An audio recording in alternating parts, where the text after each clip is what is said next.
And we're getting off to a hot start here for Ron. We're starting off with a championship match right at the top of the card.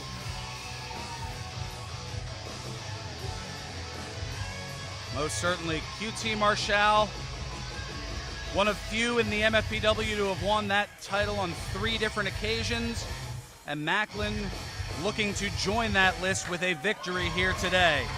And of course, Steve Macklin challenged David Goldie for the Monster Factory Championship a while back. Things didn't go his way. There were some shenanigans there, and Danny Cage at that point in time said to Macklin, "Macklin, come on back. We'll give you another shot in the future." And here we are today at Summer Splashdown.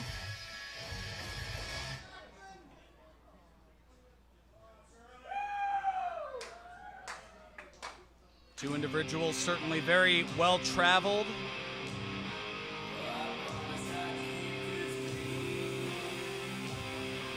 Been a while since we've heard this music. And look at QT Marshall. He looks fantastic. He has slimmed down. He has muscled up. Steve Macklin is in for a fight tonight. In probably the best shape that I've personally seen him in, and at this point he and I go back almost a decade. That is insane. A throwback here at Summer Splashdown for the Monster Factory Championship. QT taking some time there to talk with some of the Monster Factory summer campers. Great program that wrapped up last night. Those folks in attendance here tonight to see this defense of the Monster Factory Championship here by QT Marshall.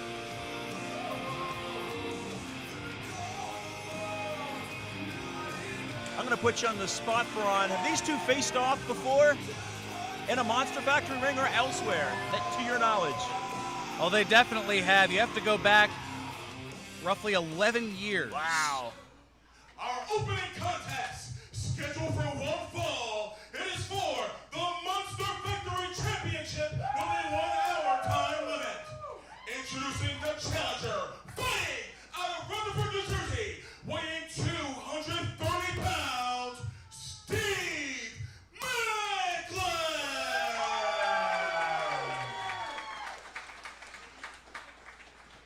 His opponent, fighting out of the world-famous Monster Factory, weighing 235 pounds, he is the reigning, defending, undisputed Monster Factory champion, QT Marshall!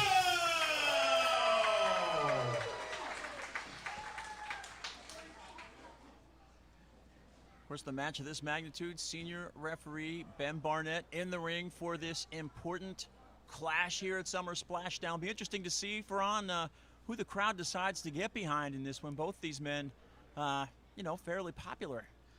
Oh, most certainly, yes. You have to go back to August of 2013. So, yeah, just shy of 11 years ago, it was Marshall defending against Macklin, and Macklin got the victory in that match. See how things stack up for Steve Macklin here tonight. And we are underway with our opening bout here at Summer Splashdown 2024.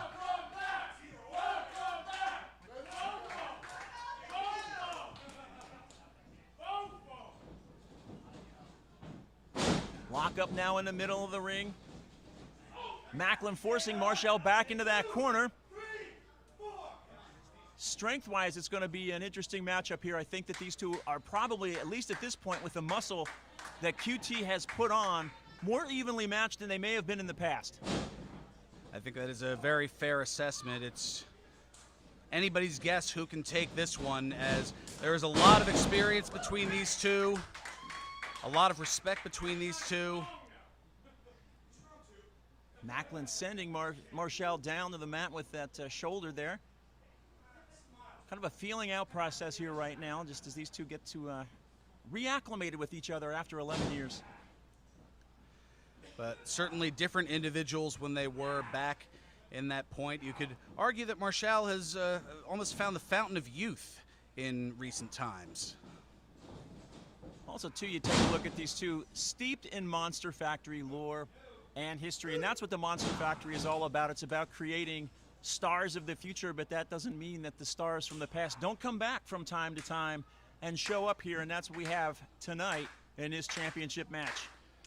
Almost certainly. As mentioned, former two-time Monster Factory champion is Steve Macklin, and the very first MFPW tag team champion, one half of the first tag team champions, that is. Beautiful leapfrog there. Oh, single leg drop kick from QT just catches Macklin square on the jaw. Marshall now rolling over there and taking control, grounding Steve Macklin. Marshall, of course, the Monster Factory champion for the third occasion. Quick roll up there, barely getting a 1 count, but also no stranger to tag team action as well. As part of Real Life Heels, he was the tag team champion with the man now known in WWE as Damian Priest. Referee forcing a break there as Macklin was on the eyes.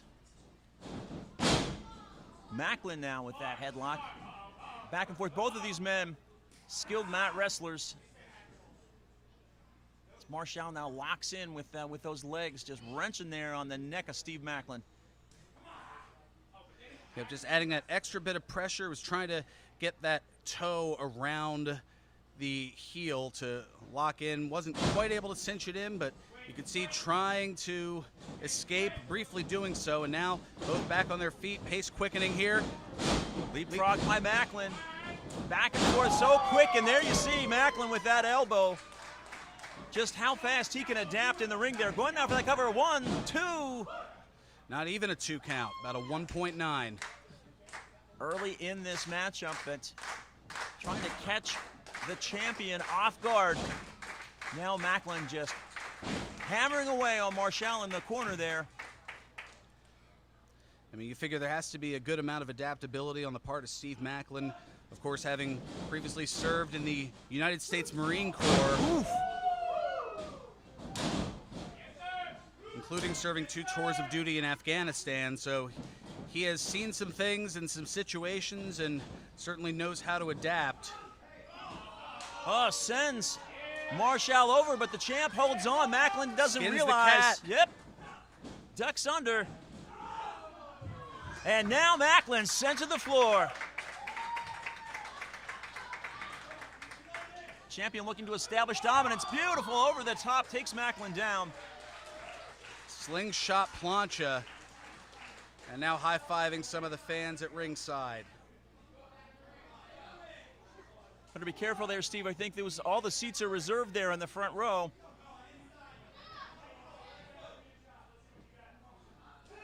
Oh, wait, now going to some of the students here, looking for some reverse knife edges and some forward ones as well. Referee being a little permissive there for that outside interference. I mean, I guess these kids are like in 5th grade or less, so I guess it's okay. Wait a second. Yep. Well, I think that the Paulsboro faithful here don't want to see a disqualification finish to a match of this magnitude here, so more than a bit of leeway being shown here. And I mean, I know kids can cause a bit of damage, but I don't know if in the physical sense if one of those young men is the Devastator, who was on the show last night. He's great, so have to watch out for him in the future. But right now, we're looking at the Monster Factory's past in the ring with Macklin and Marshall.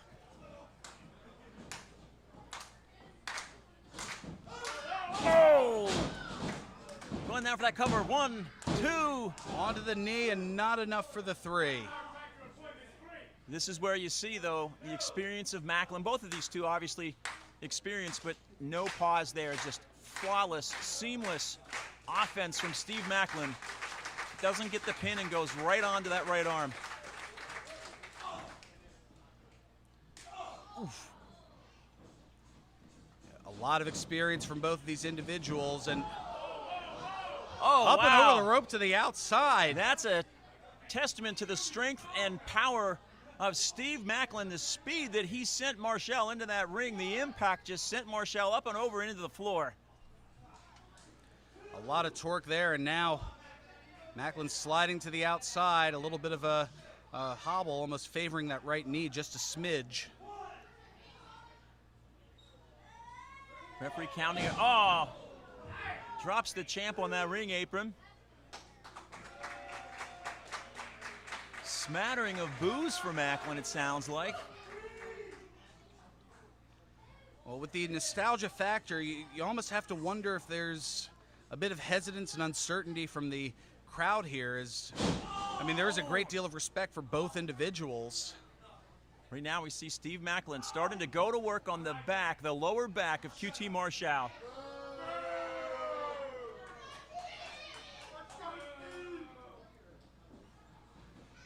Draping now, Marshall over the ropes and just putting his body weight across that shoulder area with his knee. Oh! Driving the air out of the lungs of QT Marshall. And doing so with almost a ruthless efficiency here. That's what I was saying. Oh! No wasted movement from Steve Macklin when it comes to dishing out punishment here in our opening bout at Summer Splashdown. Well, and an audible group of the Paulsboro faithful here behind the champion.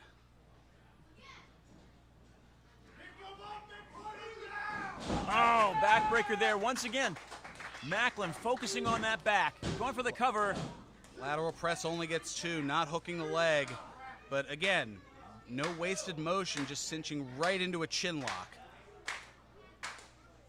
The impact and damage that Steve Macklin working on that lower back of QT Marshall. Imagine, Ferran, trying to lift an old 32-inch Sony television by yourself. Remember those old tube TVs?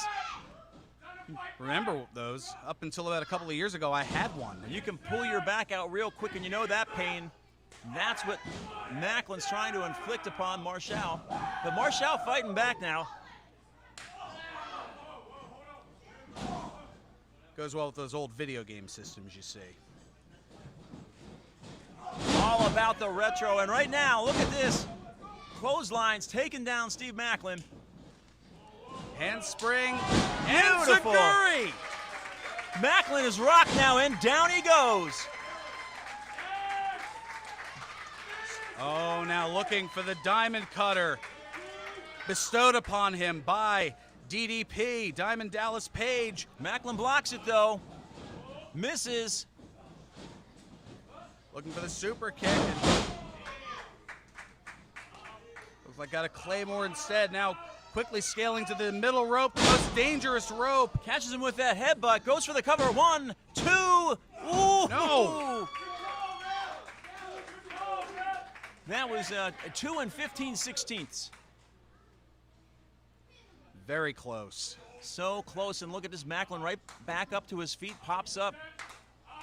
Going for a fisherman suplex there on the Bridging, champ. holding the, wow.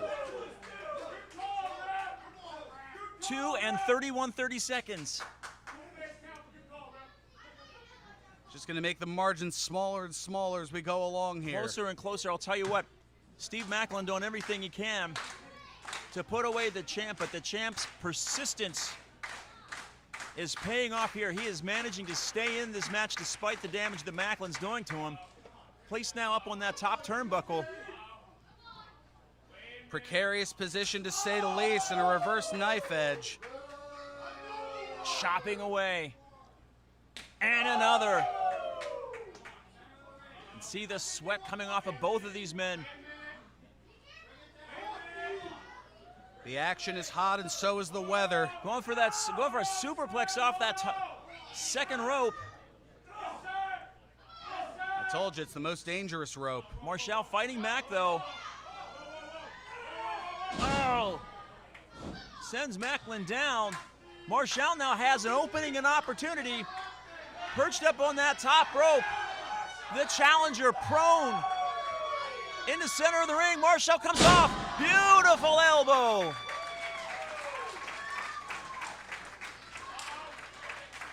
Makes me want to say, oh yeah. Ooh, yeah, indeed, as now the elbow pad's coming off here. He's getting ready to snap into it. Goes for that discus, misses. Macklin picks him up. Oh! Almost 1, an 2. Olympic-style slam. Appropriate, but not victorious. And again, here we go. Macklin now in the Boston Crab, just putting more pressure on that lower back. Steve Macklin has taken his time with surgical precision to damage the back of the champion, QT Marshall, and now he's just dragging him right back into the center of the ring. Marshall reverses onto his back, trying to get out of this. Does kick Macklin away. Stalls for time, but only a little bit here, and gets caught by the challenger. Oh, now tied up to the tree of woe. Shades of Kevin Sullivan, the devious one. Steve Macklin backing up, full steam ahead. Both men just narrowly avoiding disaster there. Shoulder tackle, Macklin up over the top. Sunset flip, it rolls through. Wait a second.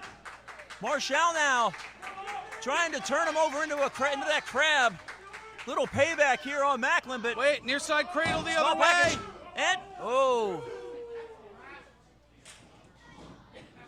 Was looking there for that diamond cutter once again. Looking for the there it is! Macklin has taken the cutter.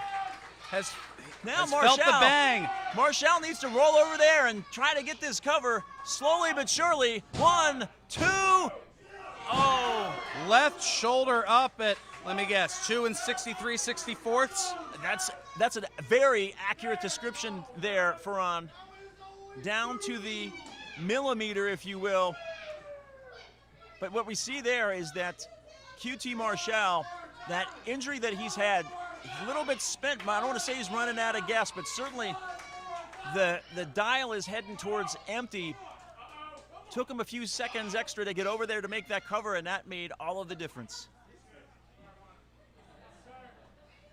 Marshall scaling the ropes once again. Wait a minute, facing the opposite way, perhaps looking for a moonsault. Looks like Macklin was playing possum. Back up on again. The top and the he hits that spear. Right in the lower abdomen. Oh! Double arm DDT. That's got to be it. Spiked 1, 2, 3. We have a new champion. Unbelievable. The official time, 14 minutes, 1 second. The winner of this bout, and new Monster Victory Champion, Steve Macklin. For Steve Macklin, he came up short when he was here against David Goldie several months ago. But tonight he has come in and defeated QT Marshall to become the new Monster Factory champion in our opening bout here at Summer Splashdown. And now joining an exclusive list of 3-time champions here at the world famous Monster Factory. Names like QT Marshall. Names like Leon St. Giovanni, LSG. Show of sportsmanship here between these two Monster Factory legends. Names like Punishment Martinez, now known as Damian Priest in WWE. Boss is in the ring now. This is certainly a wild audience here. QT Marshall and Steve Macklin. Danny, before you get whatever you're going to say off your chest. 11 years ago, I set foot here in the Monster Factory. These are the two guys that saw something in me from this very second that I stepped in the building. This man asked me what did I want to do. I said I want to be a fucking star. And I apologize for my profanity here, but that's what I wanted to do because I believed in myself and I love this so damn much. I like that!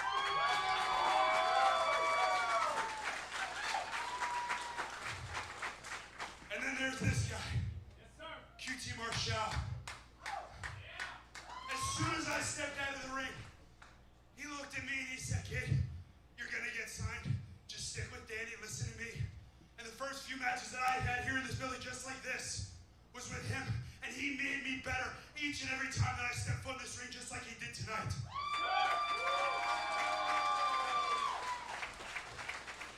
So, I'll allow you to continue what you're gonna say, but this is my long-winded way of saying thank you to both you, and that I love you.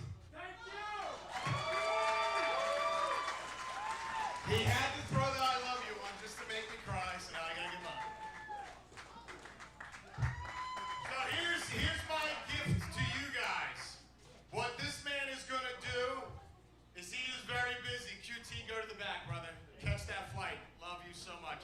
Give it up for QT, please. But what we are going to do, this championship right now is now no longer the Monster Factory Championship. This is the Monster Factory Portal Championship. He'll be taking this and defending it all over the world, wherever he goes. Anyone, any company. If you didn't hear him, anybody, any company, anybody. So what that means is we don't have a Monster Factory champion now. We got something, so I'm into fixing stuff. So Larry Sharp Memorial Cup is next month. That is for the new Monster Factory Championship. Grab your tickets now. Also, match coming up, qualifier coming up, first one. And the main event tonight, David Goldie versus Brett Waters. That is for the first round bye. Whoever gets that, first round bye. So there's more on the line than your career. Goldie, I see you back there. Yeah. Look at him. He's watching you. All right, now hit back this music. I love you, brother. Well, there we go. The newly renamed Monster Factory Portal Championship. That'll be defended anytime and any company. I'm going to have to get with Macklin to keep the records up on that one. Bet you have to become Facebook friends, AOL Instant Messenger, trade those screen names to keep up. But big news, though, next month, the Larry Sharp Memorial Cup now going to be for a new Monster Factory Championship. So, and this next match coming up is going to be a qualifying match for the Sharp tournament. So the stakes are higher than they've ever been, Ferran. You are right about that, and this one announced on social media. I had the chance to speak with both of these individuals, and while they're going to give it their all here, they are less than thrilled about having to face one another. Well, understandable. And you'll know more about that as soon as you hear that rather infamous music.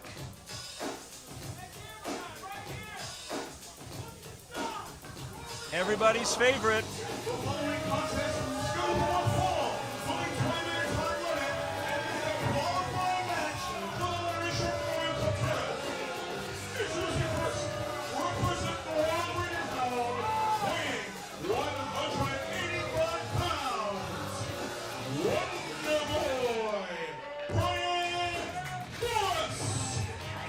Well, the Wonder Boy, our first participant in this qualifying match for the Larry Sharp Memorial Cup. But as you indicated, neither man is happy about who they have to face off against here, and you're all about to find out why if you aren't already in the know.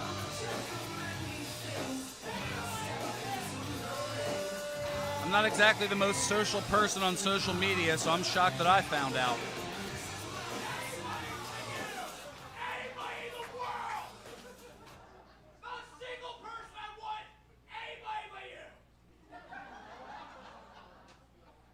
Person may not be in the know. May not be in the know, but yelling anybody but you, and I guess didn't realize who the opponent was going to be.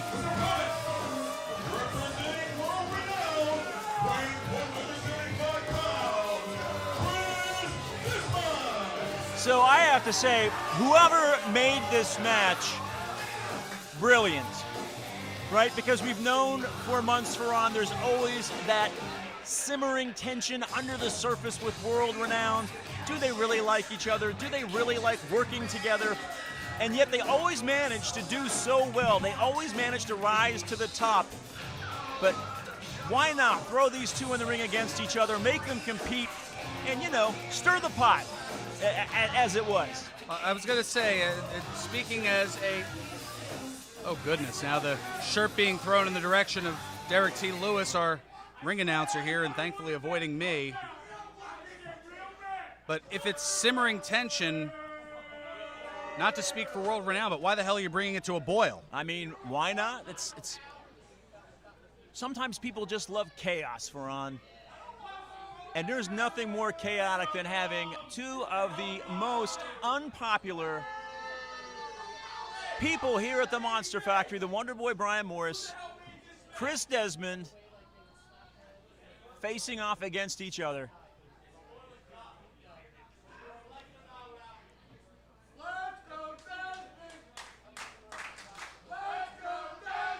Okay, now that is a chant that I never thought I would hear ever, even on Bizarro World. Like, that's just,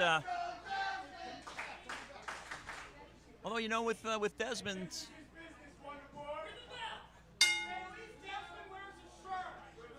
Desmond of late, you know, I don't want to say he's mellowed. He's less cranky than he normally is. He's slightly less unpleasant.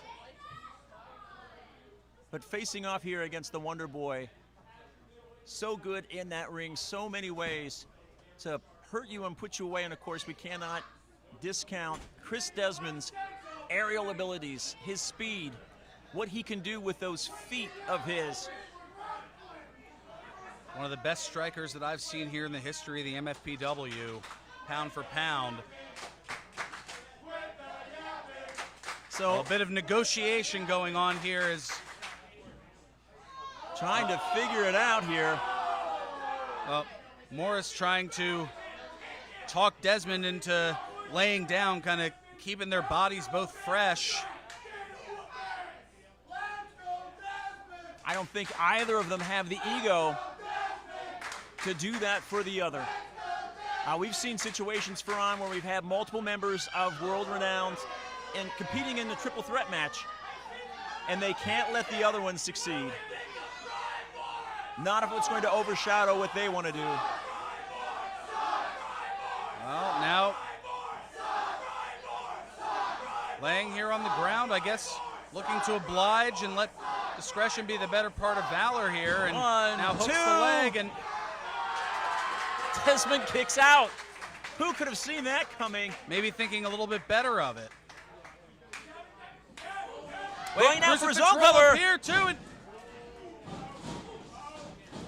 now Going quick now, one, schoolboy roll up, two. two. Oh, near side cradle. Now back over the other way, two, and Fast-paced offense from these two, but trying not to. They haven't lost their cool just yet. They've been keeping it scientific, trading holds, keeping it trading scientific. roll-ups. Wonder Boy was going for a clothesline there, and Desmond said nothing doing. And now we're starting to see those tempers flare up a bit with these two. Ooh! Ducks that clothesline. Here comes Morris. Ooh, Desmond going for that heat seeker. And here's a case where these two just know each other so well. Doesn't have to be scouting whenever it's one of the people that you train with, that you run the roads with, that you're in the ring with. Probably spar with. Absolutely. So you take a look right now at Brian Morris, you can see the rainbow wheel spinning above his head as he tries to process exactly what he needs to do here. And Desmond taking no time at all. He knows what he wants to do, and that's win in advance in the Larry Sharp Memorial Cup. As we now know that the winner of the Cup will also win the Monster Factory Championship, and all the stops being pulled out here, a moonsault off the ring apron.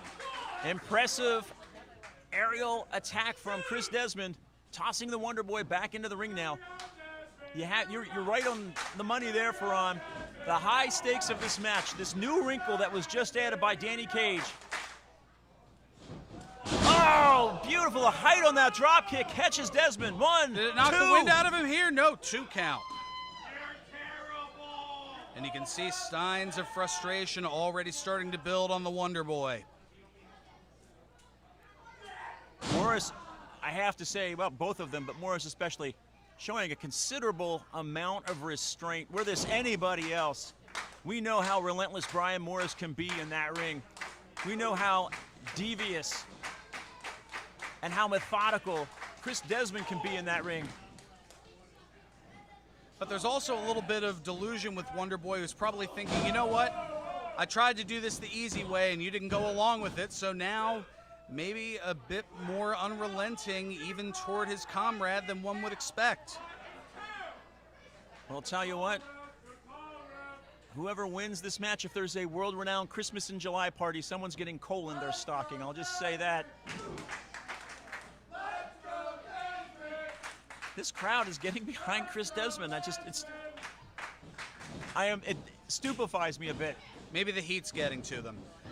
Looking for a back body drop, sunset flip, brief Grizzly aloha, up on falling 2. forward, and only a 2 count. Catches Desmond now. Morris going for the cover.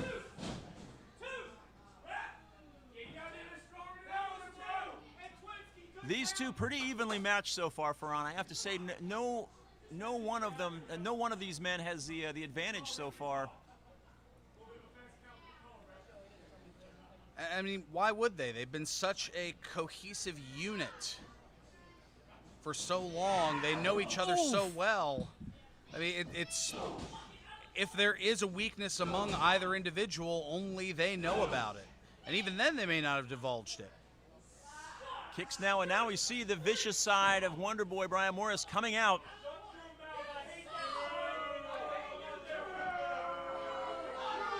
Morris needs to refocus here. High stakes in this match. Chance to enter that Sharp Memorial Tournament, possibly become the next Monster Factory champion.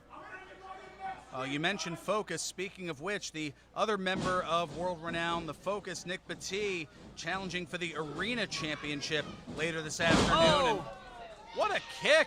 Beautiful. And Brian Morris 1, hooks that left 2. leg, 2, and no!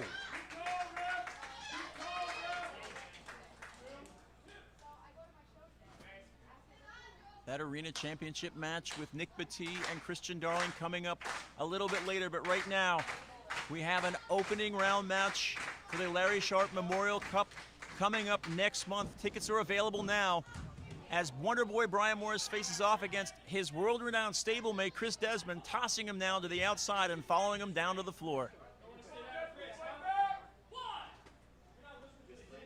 Coming your way in just 3 weeks on Saturday, August 17th. Oh!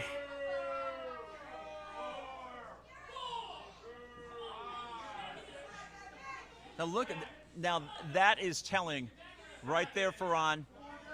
Not going to see anything about a count out. No, he rolled back in to stop the count, then came right back out to inflict some punishment on Desmond. Well, again, you'd think, well, now there's a bit of hesitance on his part. No! He's trying to suplex him on the stairs. Oh, reversal! Desmond possibly seeing what was coming there, with all of his effort, managed to reverse that and send Morris over.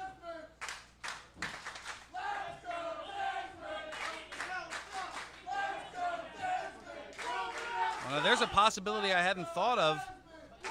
Suppose both individuals are counted out. Oh, that would not be. Well, Nick Petit wouldn't be happy about that. Actually, he would. He would actually delight in that, because that would mean that he would be the center of attention for World Renowned. Morris now making his way back in, beating that count. Desmond on the steps, taking the tape off.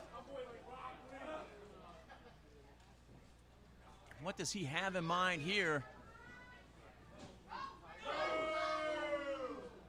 Both men on their knees. Strikes back and forth here. Who will gain the advantage here between these two friends, these two compatriots in world renown? But this is bigger than both of them. This is bigger than world renown. This is a shot at the Larry Sharp Memorial Cup. This is an opportunity for the new Monster Factory Championship. Oh! Take a look at Morris's feet there. That's something we normally would expect from Desmond, but beautiful kick there from the Wonder Boy. Oh, Desmond gets him up. Might be going for that blue thunder bomb. He hits it. Will One, this be it two, here? Two and no. Oh my goodness. Sometimes in the world of professional wrestling, Ferran, primetime Christian Darling educated me on this last night. Sometimes in professional wrestling, you just have to beat up your friends. It happens. It's part of the business, and that's what we're seeing in this ring here tonight. Brian Morris, Chris Desmond, just pounding the snot out of each other. Up and over now, Desmond to the outside. And you saw again there, Morris just trying to step out of the way, knowing his partner so well. Two. And that springboard not enough. And you have to wonder, what will it take for one of these two individuals to get a victory here? Pulling out all of the stops here. Chris Desmond, Wonder Boy Brian Morris. An opening round match in the Larry Sharp Memorial Cup tournament. Desmond now with a series of clotheslines and a kick to the midsection of the Wonder Boy. Ducks under Morris off the ropes. Oh! Those educated feet of Chris Desmond. He is so good. I've said it again. I think he's one of the grumpiest people I've ever met, but pound for pound, quite possibly one of the best wrestlers here at the Monster Factory. Not always appreciated as such, but certainly deserving. So incredibly talented is Chris Desmond. Climbing up now to the top rope. Morris is prone in the ring. What does he have planned here? Shooting star press. He misses. Morris taking advantage of this now. Slingshots him. Desmond, there we see that cat-like agility. Saves himself. Looking for a Catches sunset him. One, flip. two. There's the heat seeker attempt, ducked out of the way. O'Connor roll. Wait, has the trunks. Are you kidding me?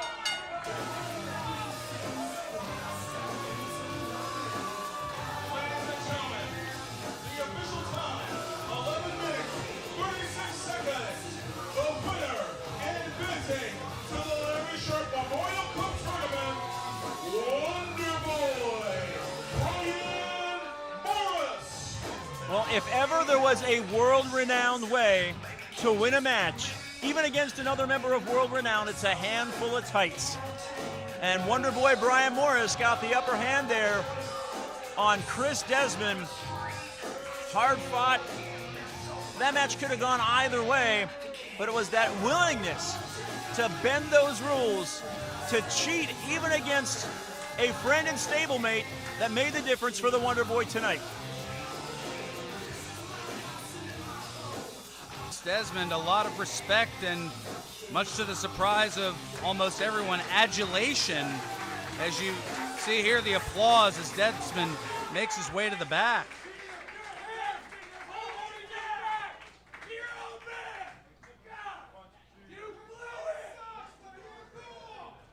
But still a mixed reaction nonetheless, as you hear some saying be your own man and others saying you blew it. Big opportunity that was on the line.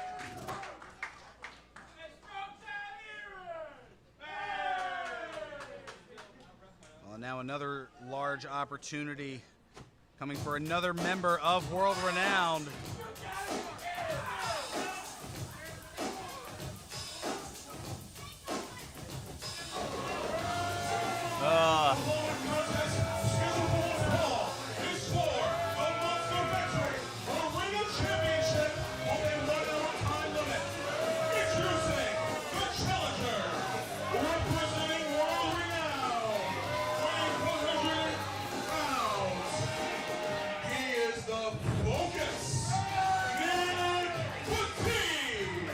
So for Nick Petit, Nick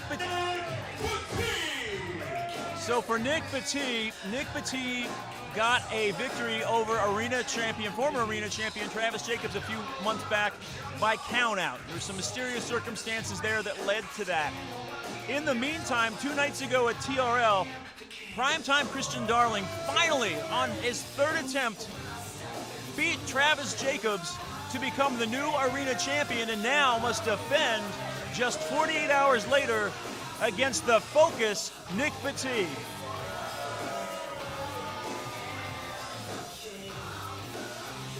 Focused in studies and wanting to be the focus as well. As you see that t-shirt, point camera here. He doesn't need to wear his Cue the Haters t-shirt. The haters know exactly what to do when Nick Petit comes out, and that is boo.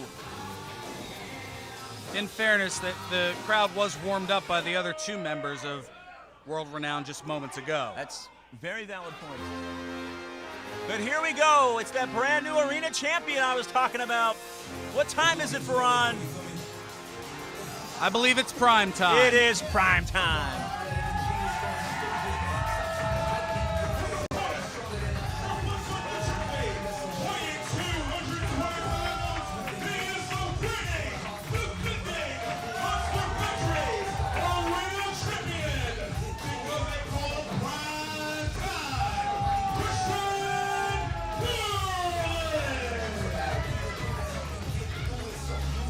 Primetime Christian Darling. Never give up. He is a portrait in courage there and persistence. So many times he would make his way to the top of the ladder there and challenge for that arena championship. He would come up short. He would be sent to the back of the line, but he would scratch. He would fight. He would find a way to get back into the title discussion, whether it be winning a battle royal, whatever he had to do for on. He did it, and 2 nights ago, at long last, he became a 2-time arena champion here at the Monster Factory. Well, winning the title is one thing, keeping it is another. And for Christian Darling, let's see if the results are a little bit better this time around than last.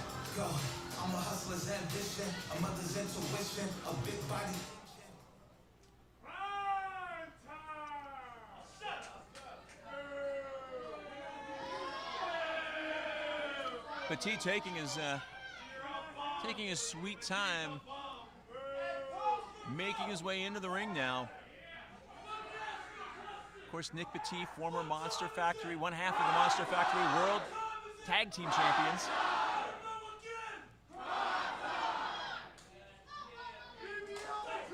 Of course, way back on TRL 3 is when Christian Darling won that arena championship, but 1 day later lost it to Xander Alexander. Will history repeat itself? And while the time difference is doubled in this case here, 2 days later, thanks to the special Thursday Wrestling Live, will the result be the same? Or will Christian Darling be able to hold on to that arena championship this time around? Well, keep in mind, Christian Darling, I'm going to talk about steel sharpening steel. So many matches against Travis Jacobs. Travis Jacobs, not a small man, not an easy man to defeat, and Christian Darling was finally able to get it done. But right now, in the ring against Nick Petit, I said, former Monster Factory Tag Team Champion, former Supersonic Champion. This man is no stranger to gold, and he is on the hunt now tonight for the Arena Championship. Going after that left leg. Well, there is one advantage that Petit has, past victories. These two have faced off on 3 different occasions, 1 in tag team competition and 2 one-on-one. And in all 3 occasions, Nick Petit was the victor or on the victorious team. This is a different prime time though for on. He is focused, he's in the best shape that I've seen him in. And you see this, rolling through and just picking up Nick Petit. Fadeaway slam, sends Petit to the outside. And that's what I'm talking about, the strength of primetime Christian Darling, the conditioning. He is ready for this matchup here tonight. Although not present at ringside with him, he's got Stevie Brooks, his dog, in his corner, source of inspiration. Oh! He's going to need some of that inspiration though after Nick Petit lands that chop.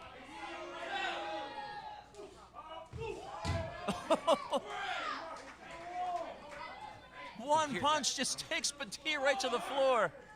That thud on the ground was sickening. Darling making his way into the ring now. Petit misses with that elbow. You know, in this last match, we talked about the speed and the abilities of Desmond and Morris. Nick Petit, similarly equipped, so versatile in that ring, and right now he's got all the blood in his body running to his head.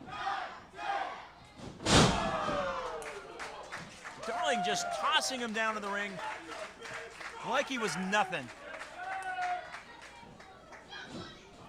Petit, though, catches that. Oh! Kick right there to that left leg. And Ferran on Thursday night at TRL in that matchup against Travis Jacobs, Primetime did tweak that left knee. And Petit is fully aware of that.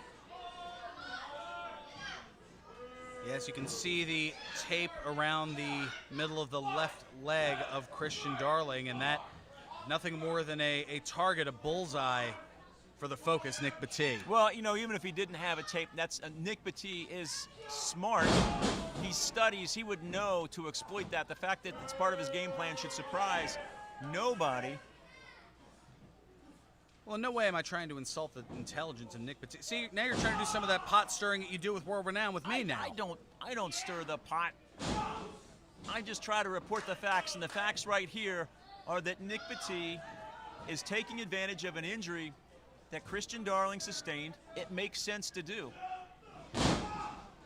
And believe me, if anyone wants to stir the pot with World Renowned and cause Nick Petit a headache, it's me, but you gotta give the man credit. His strategy is sound, but an atomic drop, that's the sound of his spine cracking right there.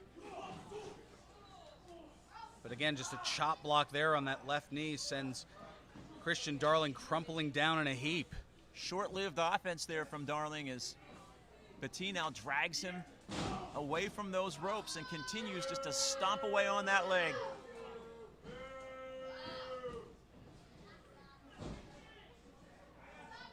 Nick Petit, I would have to say probably definitely the most sadistic member of World Renown. He doesn't care if he inflicts pain or damages, causes permanent damage to somebody. You hear him now. He's standing on that ankle. No, look at that. The strength in the right leg of Darling almost sends Petit over to the floor. Oh. Just draping that chin across the top rope and now dragging the knee out to the apron and the back of the knee. You could hear the scream from Christian Darling as the back of that knee just dropped over the ring apron. Starting up with the summer campers. Petit now. Darling, you need to get out of that, because if Nick Petit gets your legs wrapped around that ring post, no good will come of it. Only a world of pain and hurt. What's Petit doing? Getting a head of steam here. Oh! And a drop kick into the knee, into that steel ring post. Methodical, sadistic, smart. All of those describing Nick Petit. 1, 2. And dare I say, focused. So appropriate. That is a nickname that he didn't just select that for himself. He has earned that. He gets in that ring. He does keep his mind on his money.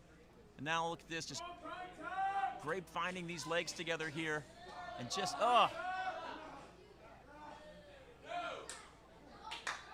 putting pressure now on that right leg. You can see Darling in a world of hurt.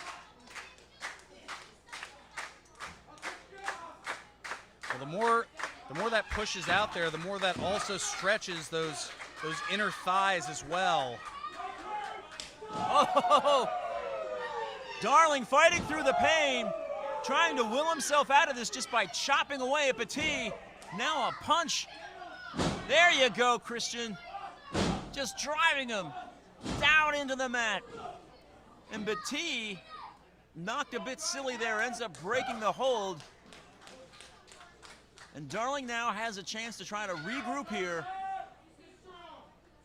Knocked a bit silly. His head was spiked on the mat like a football on 4 straight occasions. Oof. That's a victory celebration. That's a touchdown celebration. Beautiful spine buster there. But look at the damage done to the knee. Darling grasping that left leg now. Damage done to Nick Petit, but not able to quickly capitalize and follow up there. Looking for that TKO. Putting all the weight of Nick Petit on his shoulders now. And right back, we see Nick Petit wrapping those legs up, and Darling quickly out of it. Tried to again Beautiful find the leg German. with that leg scissor, but instead a release German suplex. No bridge, all impact. Right on the upper back and shoulders there of Nick Petit. That's what I was talking about before, the strength of primetime Christian Darling. And right back to it. All Nick Petit needs is a few seconds to get a couple moves in. Quickly can change the tide of this matchup. Wait, what's... Desmond's out here. Here comes the Wonder Boy. Classic, world renowned. Desmond's got referee on the outside, distracted. In the ring, referee's looking after Nick Petit. It's Stevie Brooks. And it's Notorious Mimi. Coming in to drive off. Oh, Morris just landing one on Stevie Brooks. Brooks now fighting back. Things breaking down quickly on the outside here. Mimi getting a hold of... Action out of the ring. Morris just tossing Brooks down and now laying into Mimi. No. Oh! Face first into the wall. Unbelievable. I can't believe they would do that, but they've got trouble now. They got trouble. Morris better turn around. That's Travis Jacobs, and he does not look like a happy man. The former arena champion, Petit now grabbing a handful of hair.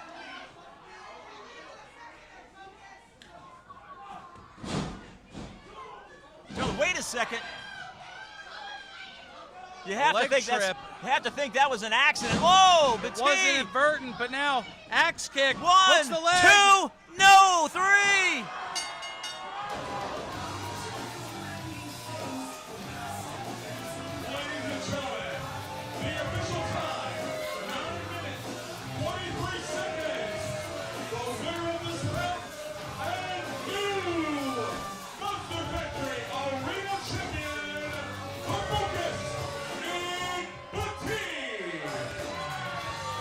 Well, the inadvertent leg trip just led to that brief distraction. Next thing you know, the axe kick from the focused Nick Petit, and well, you see it there. Petit is now the arena champion. And for Christian Darling, there's got to be some frustration there. Another short arena champion title reign, just 48 hours.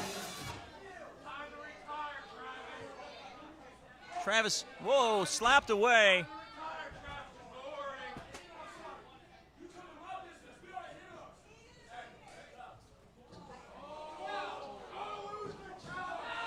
Things deteriorating quickly here. Temper. Oh, wait a second. Right hand. Travis just flattened Stevie Brooks.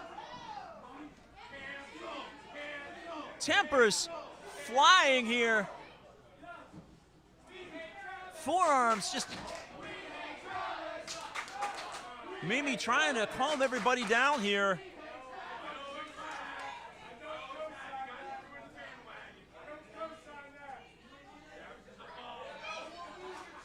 hoping that cooler heads prevail. Whoa!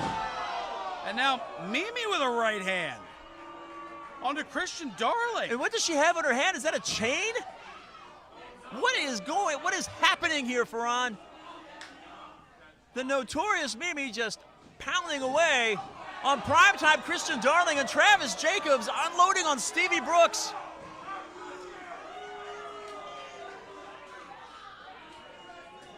I understand frustrations have gone to an immeasurable level here, but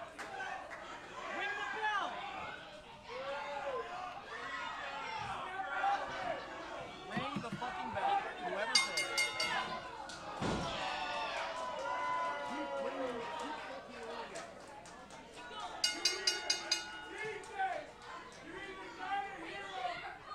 Just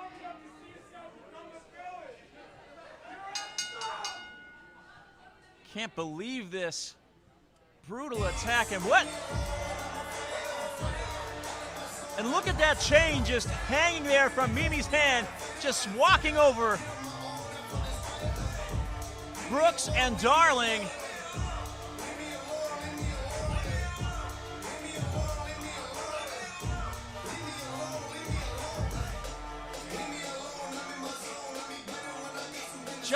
Just the brutality, Ferran. Wow. I'm just not sure what to make of this. I'm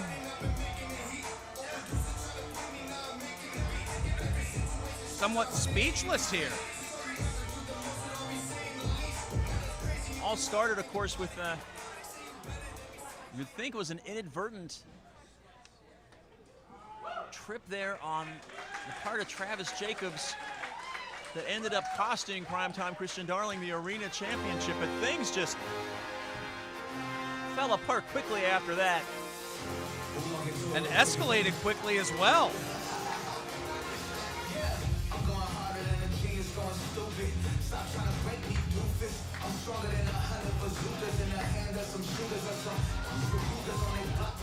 Last time I saw something escalate and fall apart that quickly,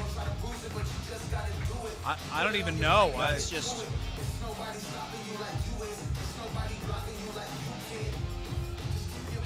wow. Whew.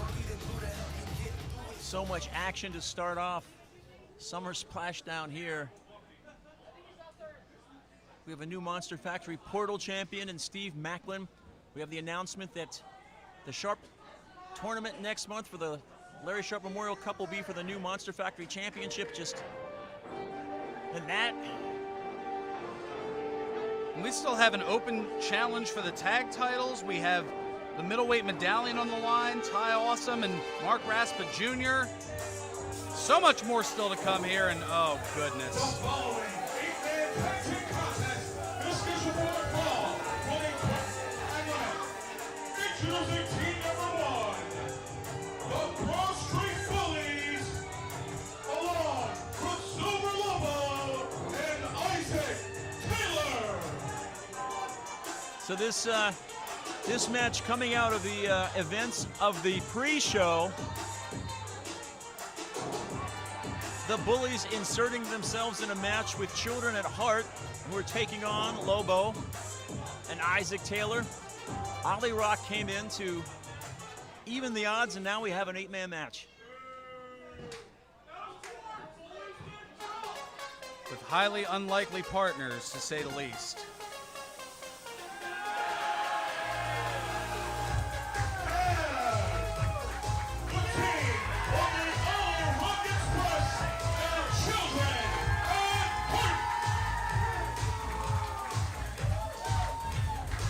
What an entrance, to be sure. The Kingpiece, Cameron Pierce, Brian Murphy, the Wild Child, Christian Rocco, and Oliver. But I'll tell you what, never ever underestimate the Broad Street Bullies. And Isaac Taylor and Lobo, they have no problem getting their hands dirty and doing whatever it takes to win.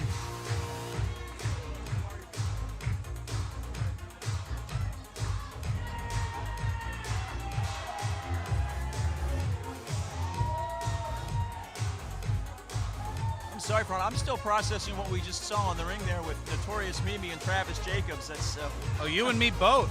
just, jeez. It's a lot to wrap my head around for sure. Everybody's shimmying and shaking. So we're about to get underway with this 8-man tag match.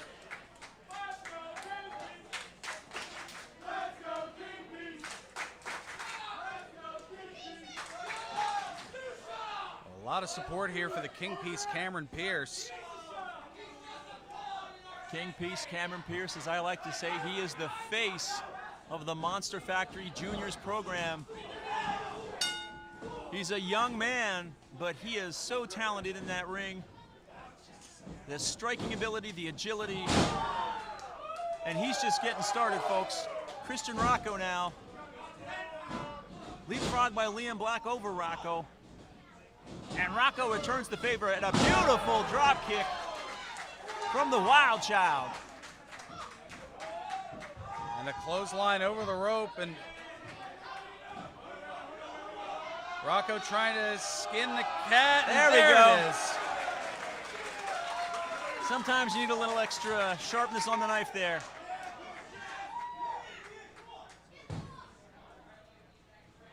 Liam Black. I'm still trying to sharpen to a butter knife myself. I hear that. I need a Ginsu for me to do it. Here comes Isaac Taylor. Atomic drop now from Rocco, and in comes Oliver. Oliver and Isaac Taylor, no strangers. Atomic drop, and now a beautiful drop kick right on the face of Hook in the Isaac leg. Taylor. Gotta feel bad for Isaac Taylor. He's sort of just neglected and left adrift. His tag team partner not around here at the Monster Factory. No one has stepped up to help him. Good that he's found Silver Lobo, but right now we see the Kingpiece Cameron Pierce, and look at him just walk these ropes. Beautiful. Sending over Lobo, who tags in Manly. And wisely looking to mitigate whatever size advantage there'd be. As Manly tags in, so too does Rocco, but there's a knee to the back. That's the smartness that is Liam Black. Always looking for those opportunities, and now we see Jake Manley, that technical excellence of his. Suplex takes Rocco over in a quick cover, and now just driving a knee into the side of Rocco's head. I'll tell you what, the growth that these two bullies we've seen in the ring from them since January, the improvement, the sharpness, their ability to hurt people, their ability to work together, to break the rules, to do whatever it takes to win a match. Just, well, it's impressive. I mean, there's no other way to describe it. It's not a good thing, but man, it's worked for them. They've done so well this year. It may not be good, but it's certainly effective. Here we Now see the now. torture rack here as the tag to Liam Black. We call this the, I don't want to say I call it the Southwest because it's a torture rack and it's an airplane spin, but 1, 2. Rocco kicking out of that cover from Liam Black there. Of course, I heard on the pre-show you were talking about the injuries that Christian Rocco has been fighting and dealing with for the last 6 to 9 months, and now just getting slammed down by Liam Black. That's got to weigh on his mind every time that he gets picked up, that he gets thrown down to that mat, that he gets slammed. And Manly now just laying into Christian Rocco.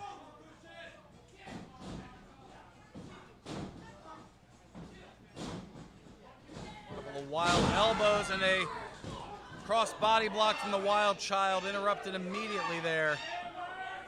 Lobo quickly into the ring, and here comes Brian Murphy. The issues between these two well established, and now Manly just tossing Murphy over the top rope and out of the ring.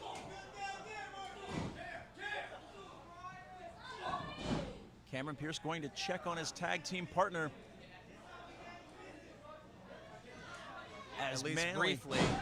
Manly working over Rocco, but Rocco reversing. Beautiful backdrop there. Rocco now needs to make his way over and make a tag to his Ollie Rock partner, Oliver, or to the King Piece Cameron Pierce, but Liam Black quickly in. Just knocks both of them off the ring apron there. No one for Christian Rocco to tag out to at this point. And the Bullies and Isaac Taylor and Lobo fully in control now.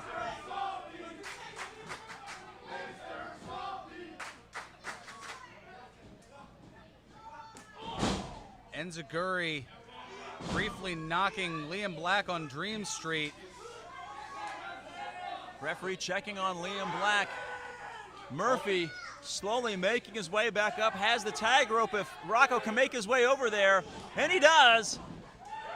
Brian Murphy now into this ring, takes down Manley. Headbutt for Lobo. Oh! Jawjacker there for Isaac Taylor. Brian Murphy cleaning house. What?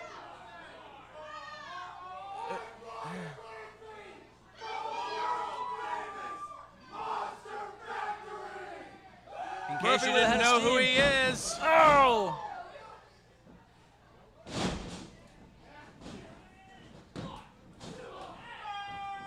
Great ring awareness there from Lobo. Don't touch that headband, Lobo. You don't want to know where it was.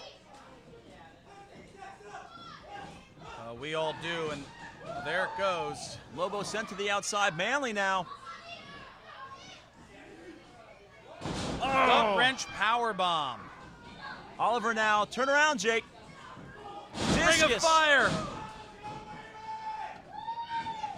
Isaac Taylor now going for that DDT. Tilt a World DDT now charging into Christian Rocco. Oh! Beautiful from Liam Black. You see that aerial ability. Oh! Top rope springboard cutter. That's what I'm talking about, the king piece. Cover him though, a little too much time celebrating. Liam Black rolling out of the ring. All hell breaking loose on the outside, and Bro. Is the king piece about? No. No. He's not. Nuh-uh. Oh! Somersault plancha over the top rope. You want to talk about a summer splashdown for on? That's what that was right there. This kid embodying the spirit of summer, and the crowd is solidly behind him and showing their appreciation for the awesomeness that is the King Piece Cameron Pierce. Leaping like it's off of a running diving board, and now the tag here. Liam Black in the drop zone is the King Piece going up under the shoulders of Brian Murphy. Splash, 1, 2, 3.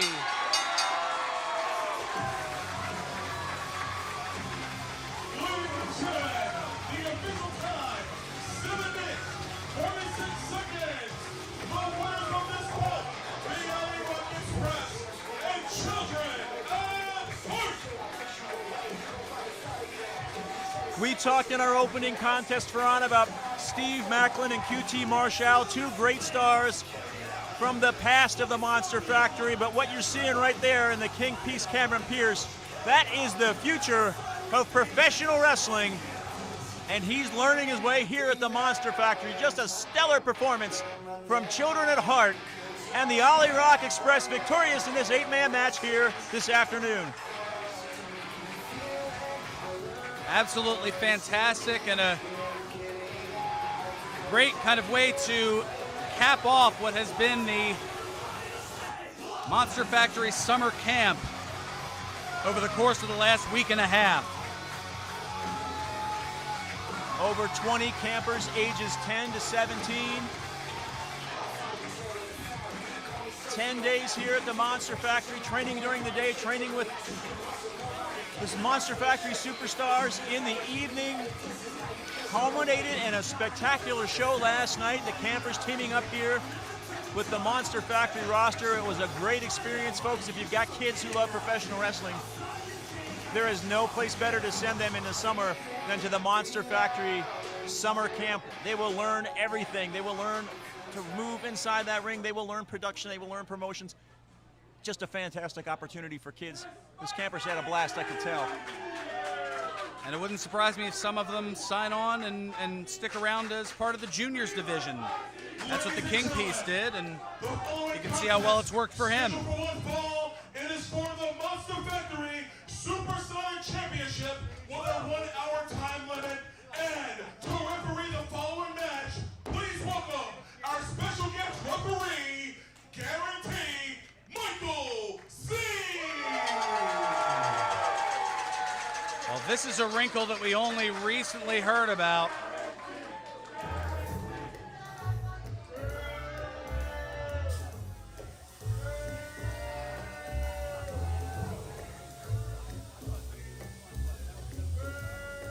The assistant in name only to Classy Max Sterling making his way through right now. The challenger from Dallas, Texas, weighing 225 pounds, Classy Max Sterling. Max Sterling has accused Mike Z of all sorts of shenanigans and malfeasance. He has blamed Mike Z for a string of recent losses. And here's the funny part, Ferran. I think this is the first time they've actually seen each other since Mike Z's voluntary separation from Max Sterling a few months back. Well, this is certainly the closest that the two have been to one another, as we've seen Z in a number of different roles here at the world-famous Monster Factory, a cameraman, a commentator.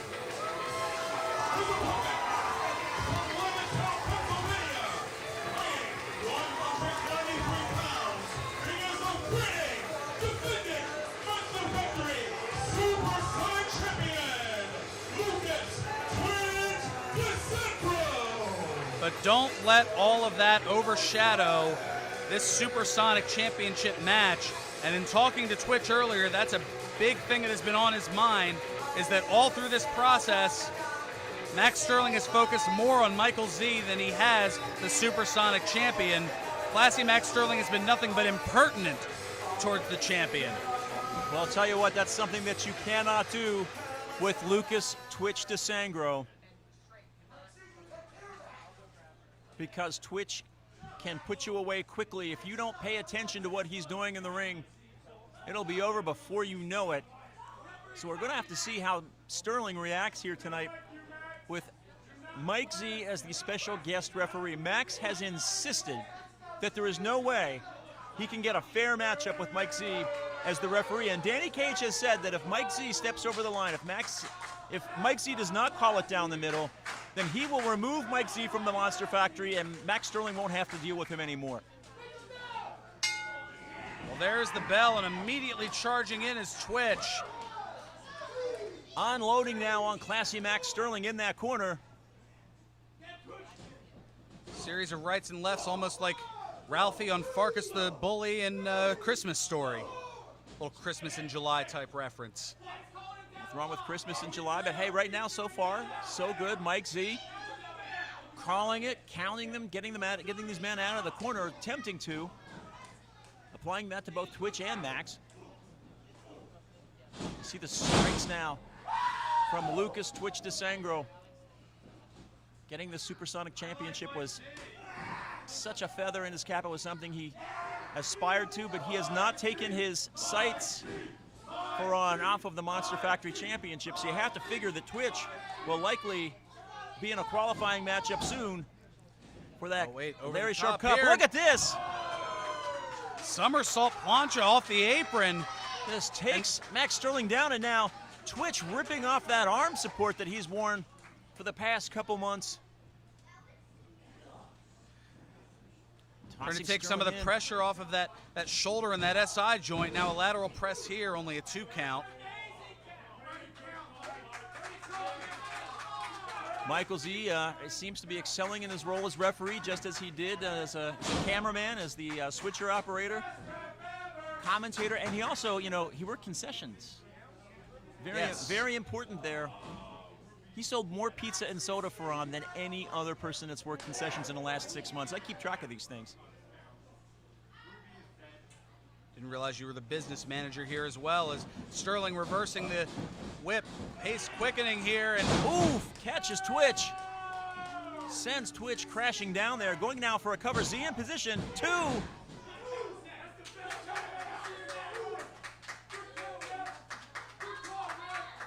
Sterling needs to keep his focus there on Lucas Twitch DeSangro and not on Mike Z. Nothing wrong with Mike Z's count so far, I have to say.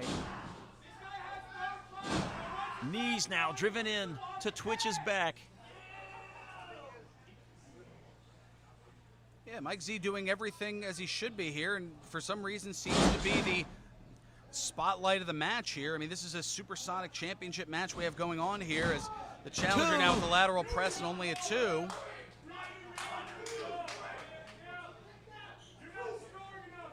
You have to think that Max Sterling is reverting into his old bullying ways, trying to bully Mike Z into making a faster count, but Mike Z is not having it. And that's good. I mean, the referee doing what he's supposed to do. There's no need to turn him into to use a baseball analogy, a Cowboy Joe West or Angel Hernandez here when he's not being that. Sterling now with Twitch draped over that middle rope, choking him with that knee across the upper back. And for Twitch, Twitch just wants to beat Max Sterling decisively and let Max Sterling know, do not underestimate me. I'm tired of people underestimating me, not giving me the respect. I'm a fighting champion, and I want to beat you, Max Sterling. That's where Twitch is, and right now we see Max just choking him. Count from Z. I mean, that's something that Twitch has been looking for a long time. I mean, I've known Twitch for the better part of over a decade now.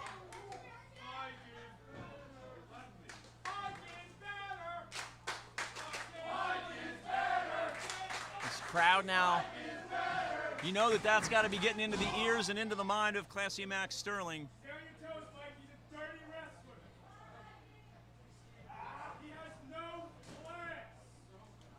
Twitch now coming back to his feet. Sterling taking him over. Once again, driving his knee into that back.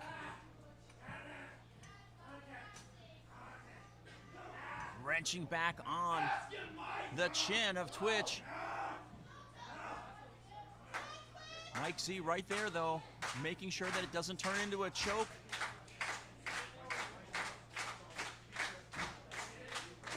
Crowd trying to rally Twitch now.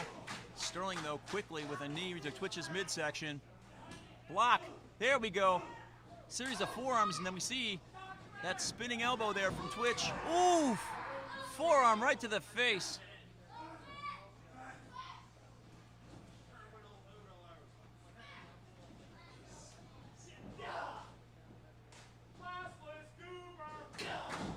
Sterling now just taking his time. Well, trying to utilize that height advantage, that leverage advantage. Oof! Beautiful. And a power advantage slam as well, and almost a 3 count.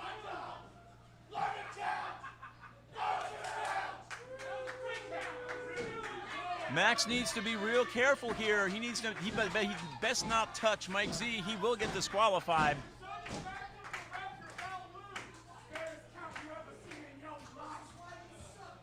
Sterling now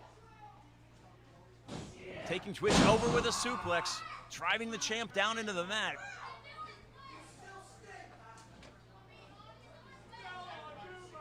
I mean, despite all these outside distractions, I mean, this is huge for Classy Max Sterling. A victory here, which was only a second away, but a victory here would give Sterling essentially the singles triple crown for a second time, having won the Monster Factory Championship, the Arena Championship, and the Supersonic Championship, all on 2 different occasions. Impressive resume there from Classy Max Sterling. For the most part, though, Max Sterling has managed to keep his attention focused. As long as Mike Z isn't counting, Sterling has been focused on Twitch and doing damage to the champion as he tries to regain that Supersonic Championship that he's held in the past.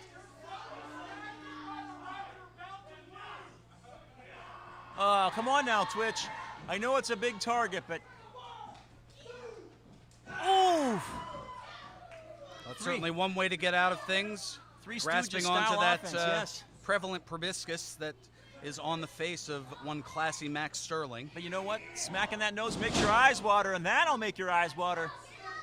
Clothesline there from Sterling sends Twitch over. Now just clubbing away.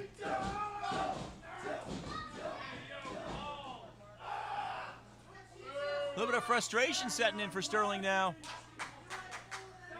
That's like saying it's a little bit toasty in here, just a bit of an understatement. Twitch struggling to make his way back to his feet.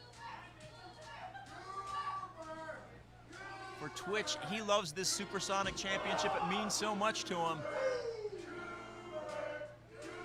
And to have it fall into the hands of someone like classy Max Sterling, oof, would break his heart. But right now, Max Sterling trying to break his spirit and possibly is back with a series of splashes now.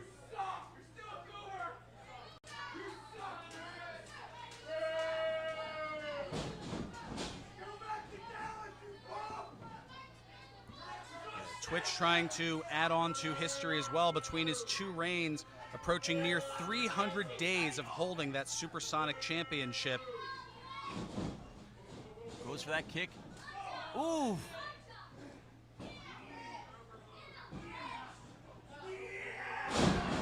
Beautiful there. 1, 2. We see the size and the musculature, I guess is the word I'm looking for, the build of Max Sterling. And as powerful as he is, Twitch matching him so far in strength, being able to pick up Max Sterling and just sort of throw him around at will. Hey, nerd rage is a real thing. And Twitch certainly has shown that. Being able to hit that cradle suplex, as you can see, Sterling still clutching the back of his neck. Twitch wobbly on his feet. Both these men face to face. John back and forth, ducks under. Oh! Twitch drawing on those reserves. Fueled by anger, tosses his elbow pad.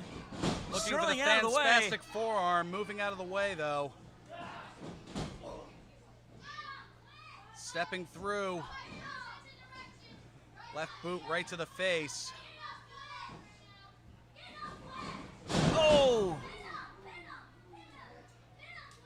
Roll him over. 1, 2. Left shoulder up just before the 3.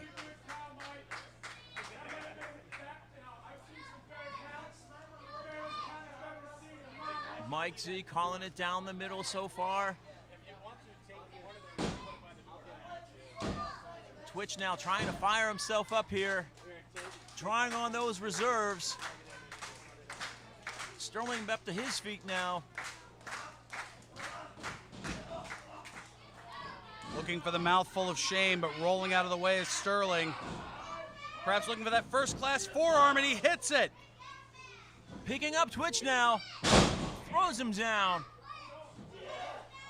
Sterling all the way to the top in one fell swoop and an elbow down. 1, 2. To it. Unbelievable. Twitch having to draw on unknown reserves there to kick out of that. Just a great series of offensive moves there from Max Sterling. And Sterling incredulous, wide-eyed, head in hands, unsure how Twitch was able to kick out of that. Immediately looking over towards Mike Z. This is where, though, Max Sterling needs to stay on the champion. This match is for the Monster Factory Supersonic Championship.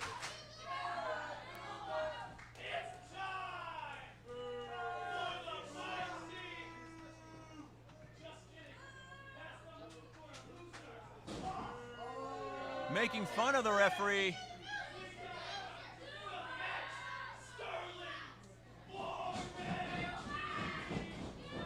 The Max Sterling warranty, good for 2 years, or until you get kicked in the face. And now a lateral press here, too, and right shoulder just barely up. But Twitch turning it into a submission hold. Sterling in a world of trouble. Makes his way to the ropes.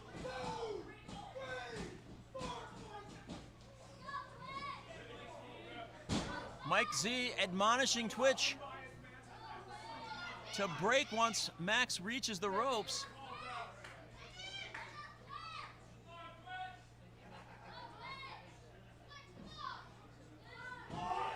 Picking up Twitch now. Ooh, class action.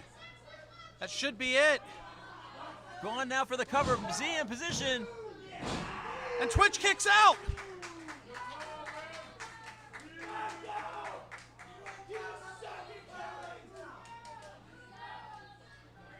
For Max Sterling, frustration setting in. Consulting with the referee on the outside.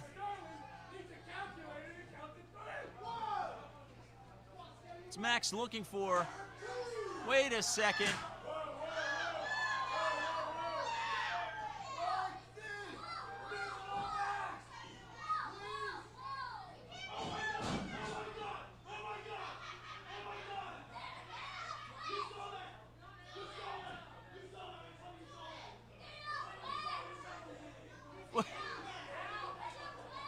Is Sterling trying to imply that Mike Z utilized the chair as a weapon when he merely picked it up to get it out of the ring? You mean the very chair that Max Sterling put on the ring apron? Twitch now, 1, 2, Dragon's 3. breath and a victory! Ladies and gentlemen, the official time, 13 minutes, 26 seconds. The winner of this bout, and still Monster Factory Supersonic Champion, Lucas Twitch DeCembro.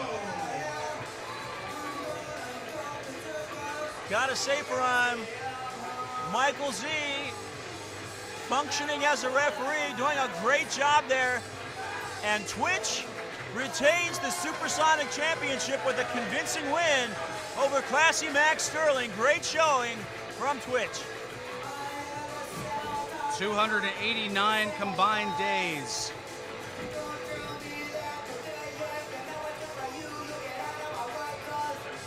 Only 3 individuals have held that title longer in the history of the MFPW.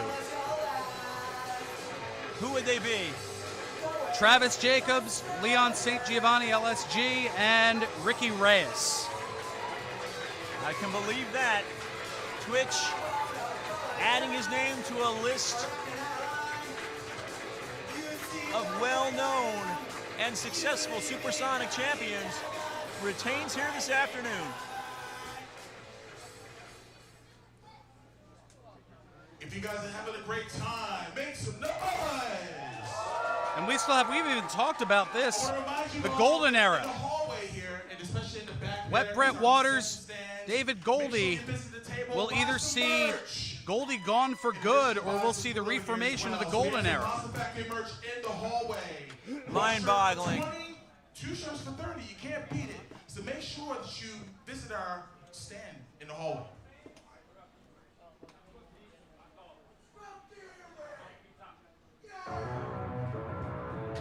But here we go with our next matchup. Get ready.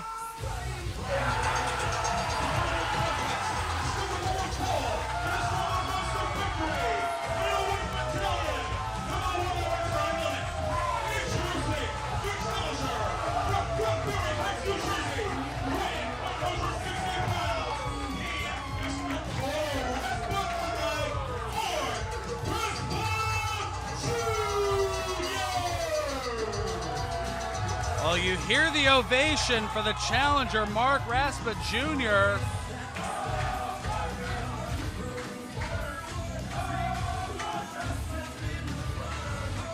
The temperature has gone up here in the MFPW arena, if you even thought that was possible. I'll tell you what, Mark Raspa Jr., Mr. Friday Night, very quickly establishing that he owns other nights of the week as well. Mr. Thursday Night this past week on TRL, and several impressive showings on Saturdays.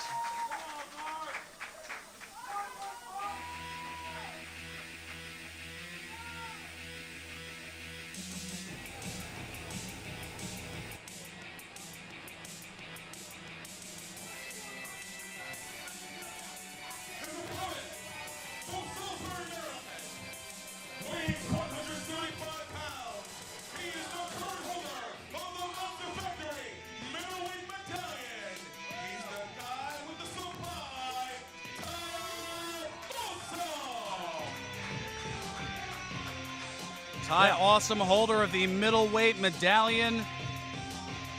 A very valiant and fighting champion, and this is a match I've been looking forward to seeing for a while. Big time here for on. These two, their styles so complementary. And for Mark Raspa Jr., who has been in search of a championship, have this opportunity here at Summer Splashdown to challenge for the middleweight medallion against a competitor as awesome as Ty Awesome.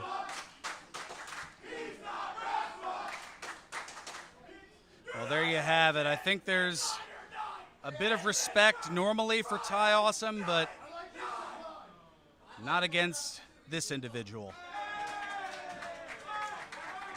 But you see the respect right there.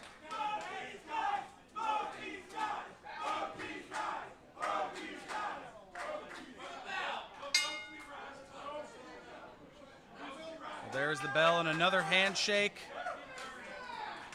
We are underway here now in this matchup for the Monster Factory middleweight medallion. Both of these men love to fly. Both of these men incredibly agile, incredibly quick.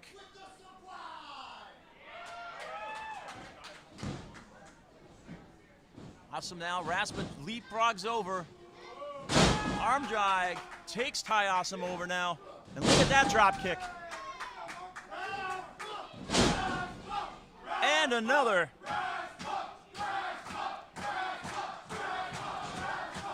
Oof.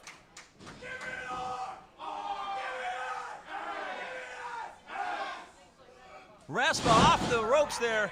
Catches Ty Awesome quickly now. 1, 2.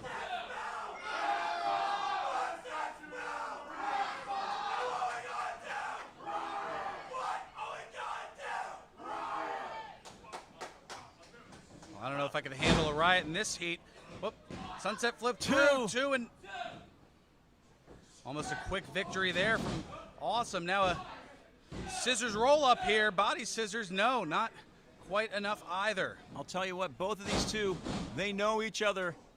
Ty Awesome, no stranger to TRL, has been here to the Monster Factory on numerous occasions. Mark Raspa Jr., a staple on TRL. I believe he has been on almost every TRL episode to date. Mr. TRL in many ways.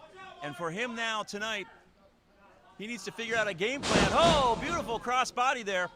He has to figure out a game plan to neutralize the aerial attacks like that from Ty Awesome.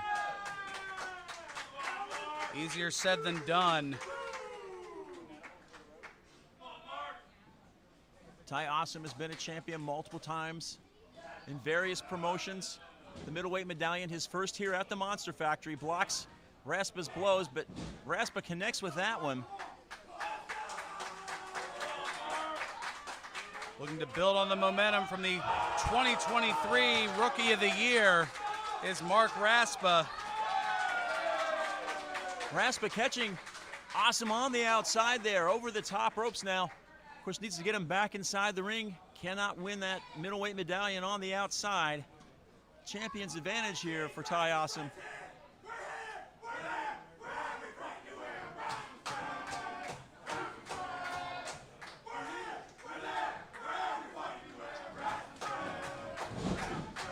It seems like Raspa's friends bringing almost a European football style atmosphere with cheers and chants all through the match. Well, that makes sense because they are hooligans. They're Raspa's stupid friends, I guess you could say. Well, no, they call themselves that. So Hastings, oh wow, Ty Awesome through the ropes, catching Mark Raspa Jr., who may have been basking in the adulation of those stupid friends of his, chanting his name and singing that football song.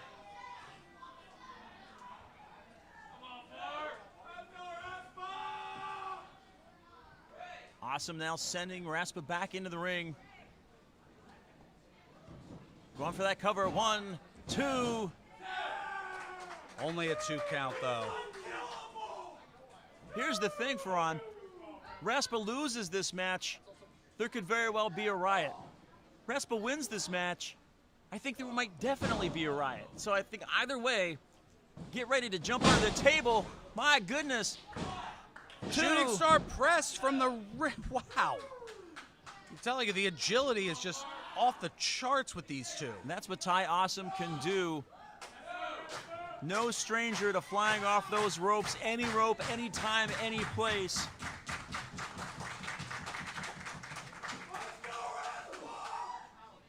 I mean, if it turns out there is a riot, well, I didn't plan on making it to 43 anyway. Ooh! Beautiful kick there to the side of the face. And for Ty Awesome, he has to figure out how to drown out this noise and stay focused on the task at hand, which is retaining his middleweight medallion against a very talented Mark Raspa Jr. He has the advantage right now. Raspa catches him, though. Wow! Double leg drop to the lower abdomen.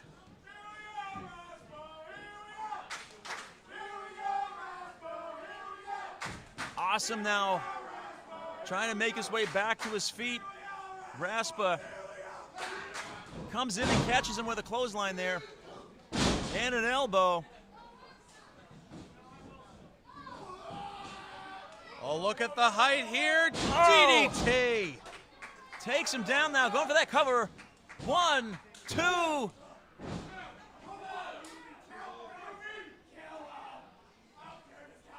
I don't know that this is the type of match that Ty Awesome wanted to fight here tonight. I think he wanted to keep things fast-paced, and Raspa has managed to slow things down.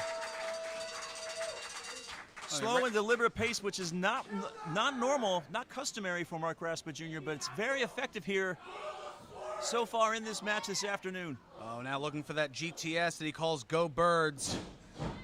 Elbow out of the way, though. Schoolboy roll up, too, and...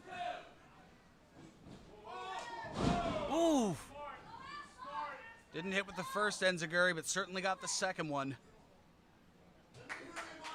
Raspa, of course, very fired up as... Well, it's training camp time for his Philadelphia Eagles. You see the gear inspired by that football team. Awesome now. Beautiful cutter off that second rope. That tie-dye cutter that he calls it. It's put quite a few people away. Will it do so 2. here to Raspa? No, foot on the rope. Referee Ruby O'Connor explaining to Ty Awesome that Raspa did indeed got his foot on that rope. The match continues here.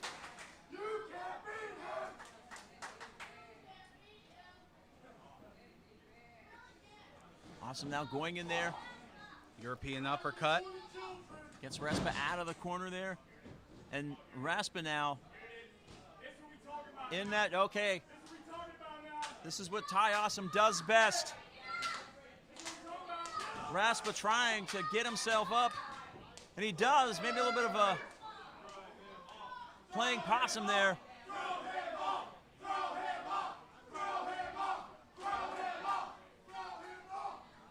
Bloodthirsty crowd here this afternoon in Paulsboro. It's the heat. It must be. What's this? Look at this offense now. Ooh, right to Raspa's lower back for Ty Awesome now. But Raspa perched up there, being urged on to fly. Ty Awesome going in. What is this? Oh, Raspa slips out. Ooh! Kick to the head. He has him up now. Getting ready for that GTS.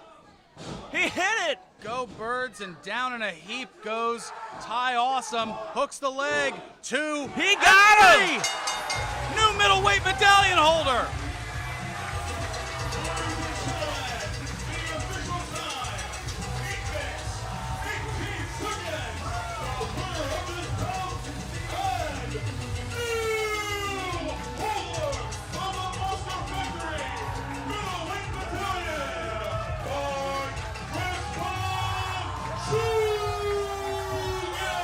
And for Mark Raspa Jr., and I'm getting a little emotional here, the long wait is over for On. He is a champion here at the Monster Factory. He has worked so hard for this.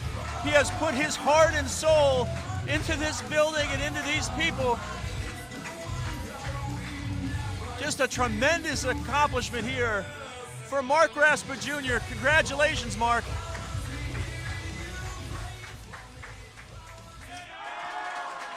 And not a handshake, but a hug.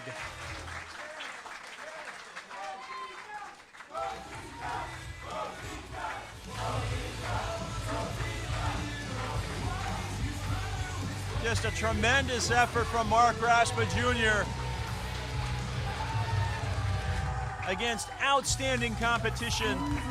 Ty Awesome can get so much done in that ring, and Mark Raspa Jr. was able to pull it off tonight and become the middleweight medallion holder here at the Monster Factory.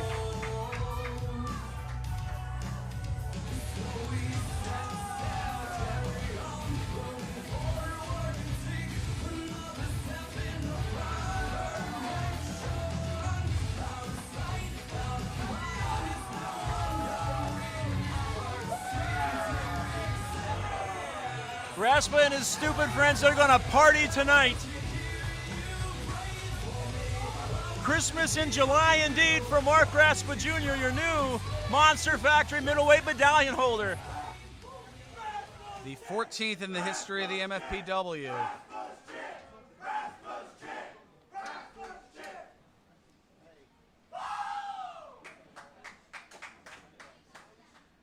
Ladies and gentlemen, the following contest, scheduled for one fall, is an open challenge match for the Monster Factory Tag Team Championships.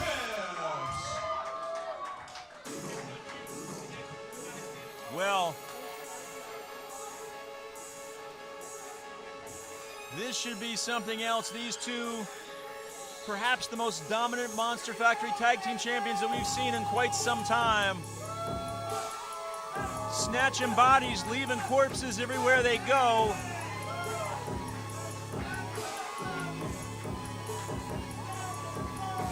Down the aisle, at a total combined weight of 69 tons of dark matter, they are the reigning, defending Monster Factory Tag Team Champions, the Lava Marvelous, the God of Death God, the Body Snatchers. The Body Snatchers, the God of Dad Bod Marvelous, and of course always accompanied by Mini Marvelous, issuing this open challenge. They are ready for a fight. They have run over almost all the competition here at the Monster Factory. So seeing who steps up to take them on, who's crazy enough to do that, we're about to find out here. I can tell you that it won't be me in any way, shape, or form. I mean, it's an open challenge, Ron. You and I could throw the headsets down right now, make our way over there. You can start the match off, though. I'll encourage you from the sidelines.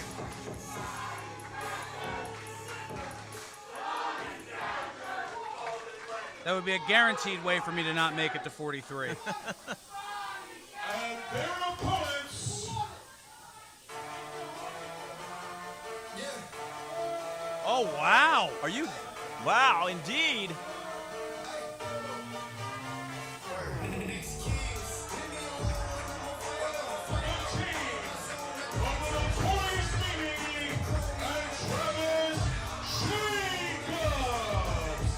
Well, former Monster Factory Tag Team Champions, no strangers to the Body Snatchers. And after what we saw earlier tonight, I can almost guarantee there will be no gold lame, there will be no conga lines. There's just going to be a knockdown, drag-down fight between these four here at Summer Splashdown.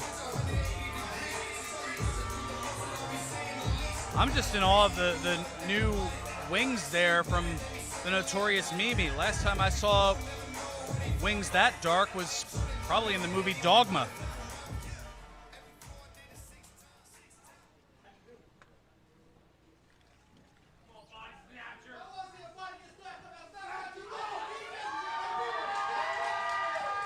Marvelous firing up this crowd here. Almost like we're in the presence of a dark angel here.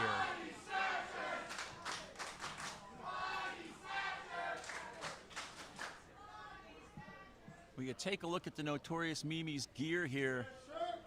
All black, all business. All business, nothing casual about the Heavenly Icons.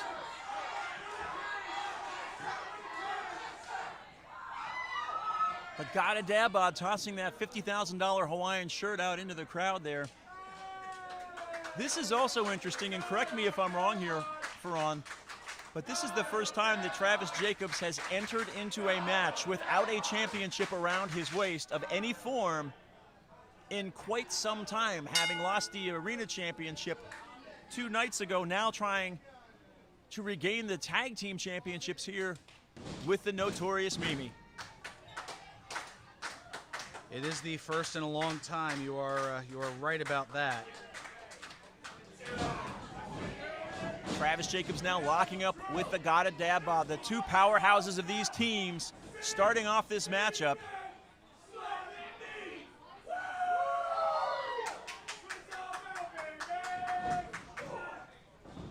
He's laying into the Gada Dabba now, taking full advantage of that referee's count until he gets backed out. Had to do a little bit of quick digging here. Yeah, this is the first time that Travis Jacobs has entered this ring without holding some sort of a championship since Turkey Slam 23. Wow, so a good 8 months. That is the inevitable icon, Travis Jacobs, and what he is capable of doing. But right now, Marvelous into the ring, and we see the speed there. And again, lateral press, but a little too strong for Marvelous is Travis Jacobs. No point even trying to get that count in. That was over before it started. But the speed of Marvelous here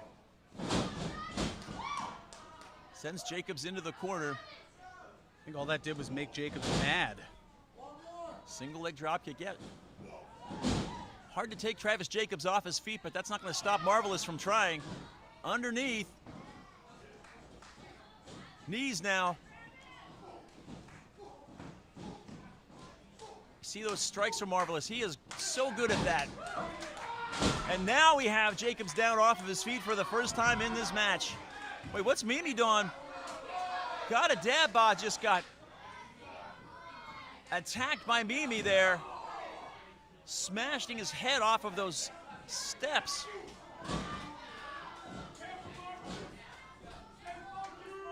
Those steps are no joke. They are heavy as all get out. Wait, what?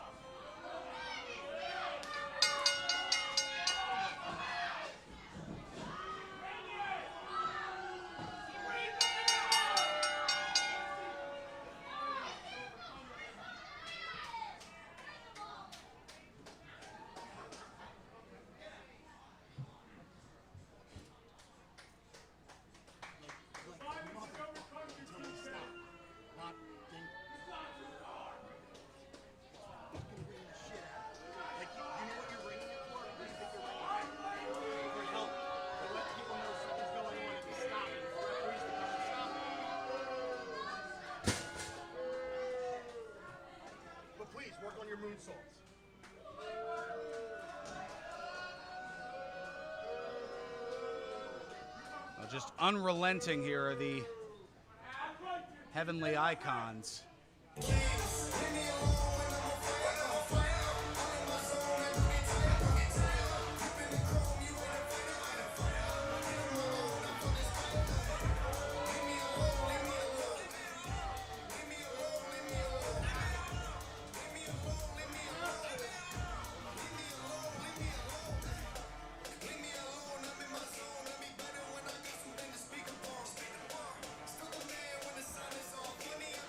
Wait a second, the inevitable icons making their way, the heavenly icons, I should say, making their way back to the ring.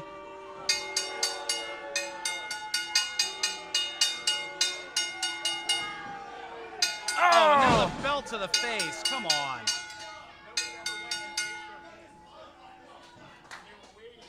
And now, Mimi with that chain again. We saw her with that earlier. Wrapping that around Marvelous's neck. Referee's trying to get control here. And now Jacobs has an even bigger chain.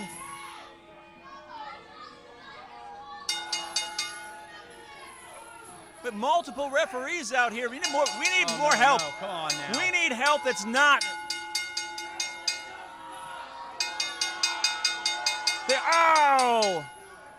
Just taking that tag team championship belt and just clubbing Marvelous right in the head. Mimi and Travis. Wrestling's angel is coming straight out of hell tonight. Vicious attacks earlier, vicious attacks now. These two are disgusting. Vicious passion on top of it. Leaving the body snatchers in a pile in the middle of the ring. I don't recall the last time I've ever seen the body snatchers just handled that way.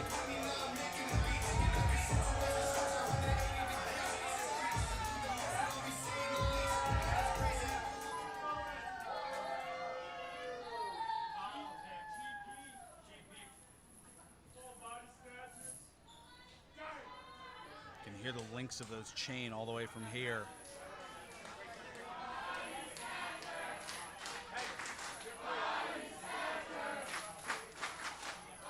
Crowd trying to rally the Snatchers. Got a Dabbot has barely moved.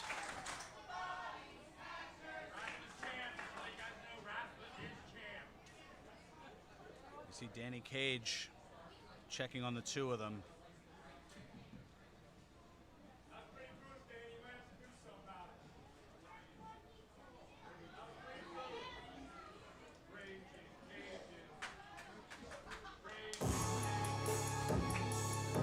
Well, the Body Snatchers music plays, but my goodness, what we just saw for just a vicious attack from Travis Jacobs and the Notorious Mimi.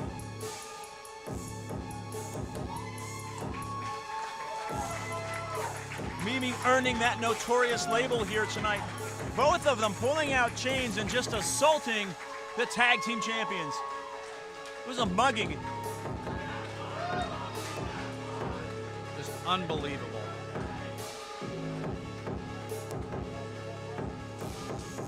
Like, I didn't think I could understand their actions from earlier, but this is even more befuddling.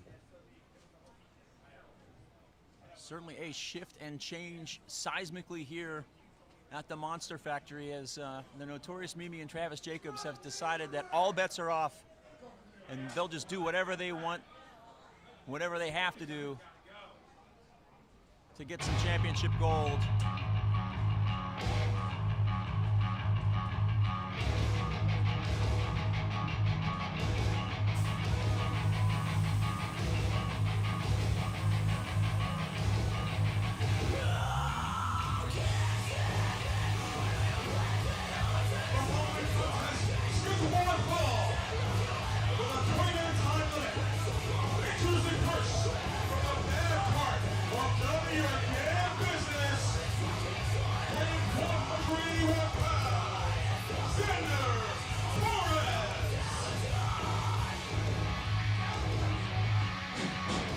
Torres here on a solo basis for a change. That's no pillow talk Brian Rosario here today, which is a shame because I love to swivel my hips, but big challenge here for Xander Torres against this new competitor here at the Monster Factory. Super exciting. He's made a couple appearances on TRL, but his first appearance on the Saturday show. Get ready for Papa Juice.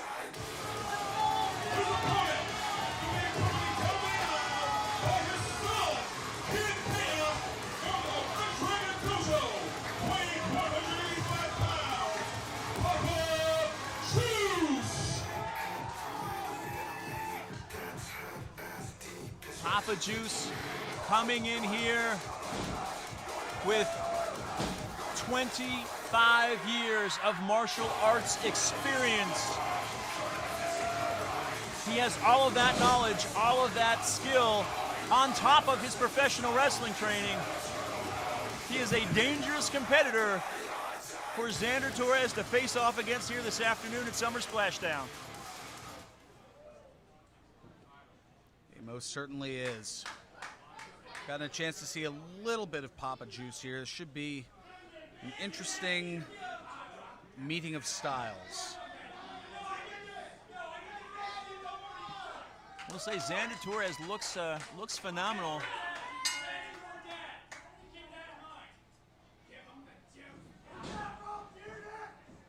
Best shape we've seen Xander Torres in a while, and starting off quick against Papa Juice here with a boot to the midsection. But I'll tell you what, reverse fist strike. He's really quick here. Shoulder tackle. Juice up. popping up real quick there. Sending Papa Juice into the ring now. Ooh! Shoulder tackle there, takes down Xander Torres. Ooh, and there we see the speed of those feet, Ferran. Quicker than a hiccup. That's what I'm talking about with that martial arts experience.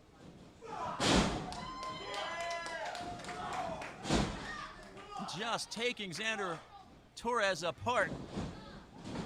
Oh, Hurricanrana sends Torres to the outside now.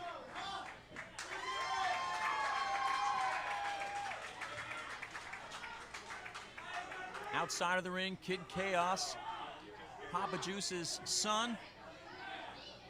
John now with Xander Torres there. Torres less than thrilled with this crowd here. Catches the leg. Ooh. Vicious there. Referee checking now on Papa Juice as Xander Torres gets back in the ring. Papa Juice okay to continue. Got his bell rung there. Xander Torres knocking him down. Now Torres goes to work. Big chops.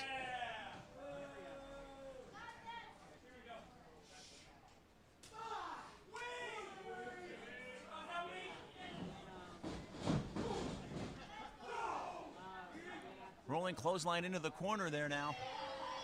Now just raking Papa Juice's eyes over that top rope. Xander Torres now sending Juice over. A lot of momentum on that elbow. Now hooking the leg.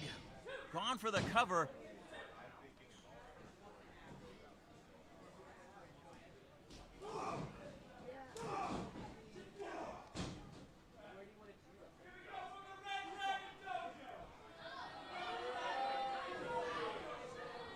Torres now sends Papa Juice into the ropes. Going for the cover, 1, 2, and Juice kicks out. Of course, with that martial arts background comes lots of training, lots of stamina there. But of course, it doesn't matter how quickly you are if you have trouble getting around, and that's what we see Torres now doing, stomping away on the foot and on the hand of Papa Juice. Make it difficult to get those moves in.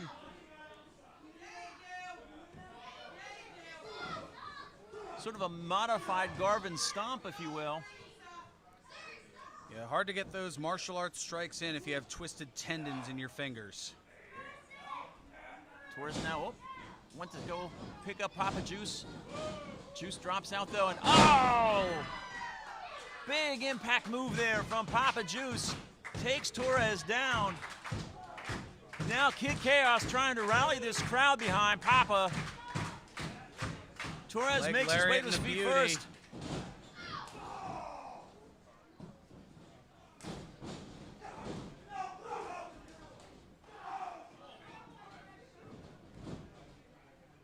See that martial arts background coming into effect so quick, and now a drop kick sends Torres down. Juice goes for the cover. 1, 2. Great height from that second rope, the most dangerous rope, but not enough to put Xander Torres away. Xander Torres, well experienced, definitely with an experience advantage here over Papa Juice. At least in the world of professional wrestling. Torres now sending Juice in, ducks under that clothesline. Ooh, beautiful spinning heel kick there. Catches Torres in the forehead, 2 and 3.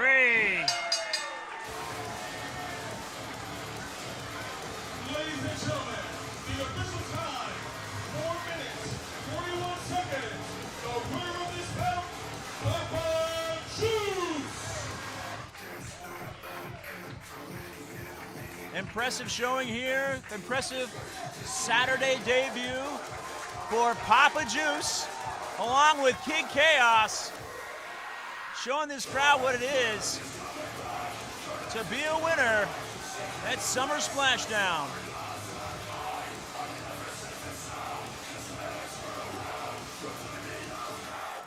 And to the victor goes the spoils. But coming up next, a lot of spoils and a lot on the line. Wet Brett Waters against David Goldie, former best friends. Goldie realizing the error of his recent ways, looking to try to get on Brett Waters' side. With an interesting challenge a few weeks ago for here at Summer Splashdown.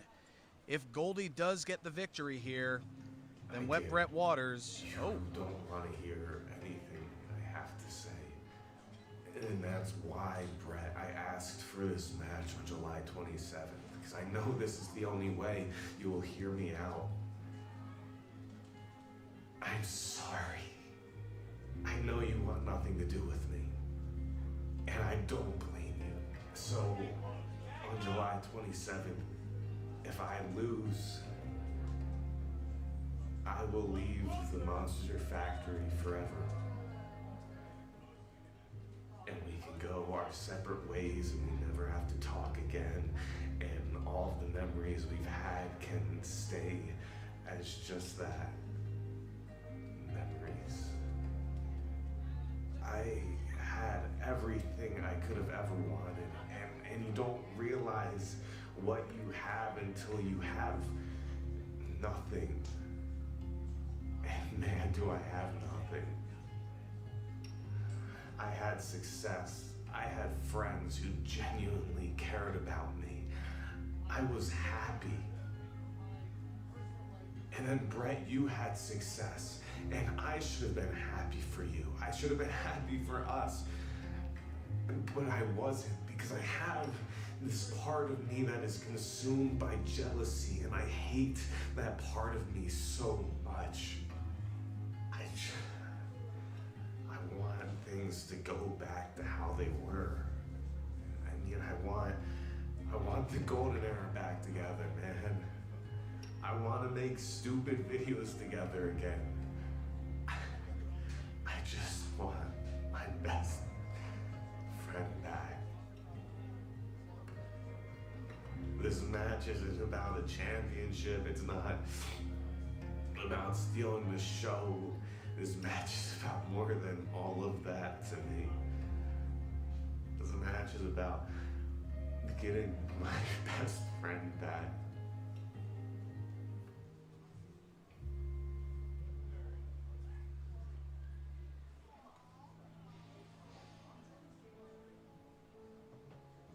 Okay, Goldie, you have my attention. I heard your apology. I heard about all the things that you lost. What about all the things that you took from me? You took the Monster Factory Championship from me. You took my best friend from me.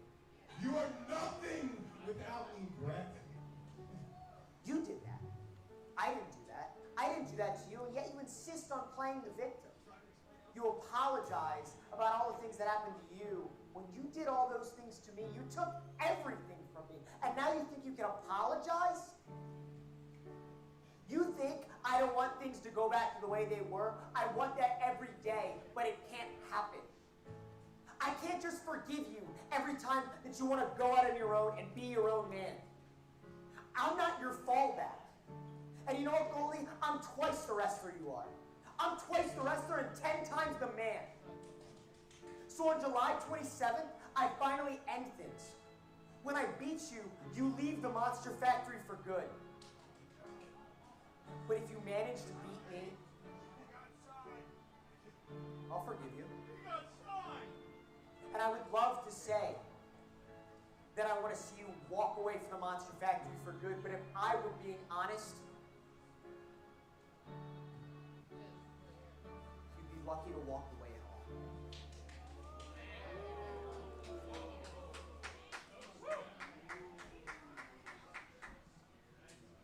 Ladies and gentlemen, it is now time for the main event of the evening!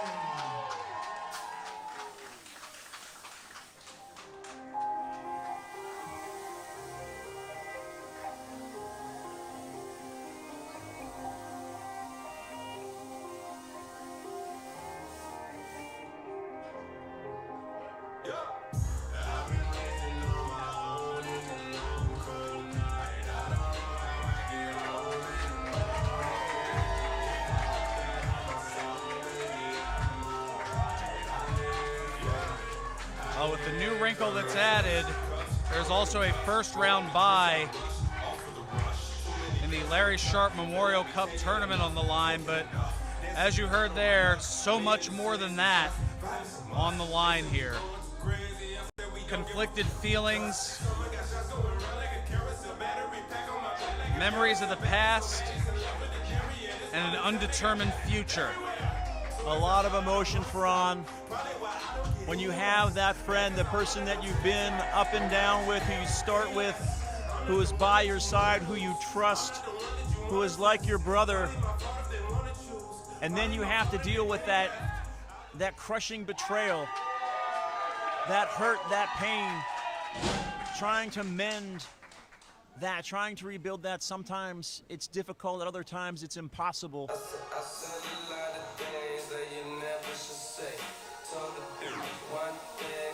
But tonight we're going to see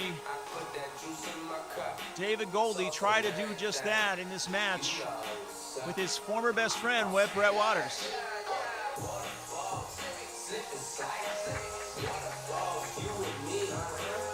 And you can see a tepid reaction immediately from the crowd here.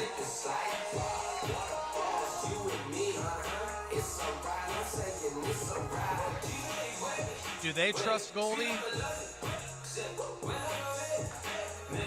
You have to wonder what is going through the minds of both of these individuals. This is where it's tough for Goldie. I mean, you know, Goldie is down on his luck. He's faced some hard times. He lost the Monster Factory Championship to QT Marshall. He was working with Bobby Buffet, with Xander Alexander. That fell apart. He's been left alone. And I think he's had some time to reconsider all of his actions, the things he's done, and realize that he's made some mistakes and those regrets have set in. Contest, scheduled for one fall. It's a 1 hour time limit, and the winner of this match will earn a first round bye in the Larry Sharp Memorial Cup tournament. Introducing first, fighting out of Turtlesville, New Jersey, weighing 207 pounds, Brett Waters!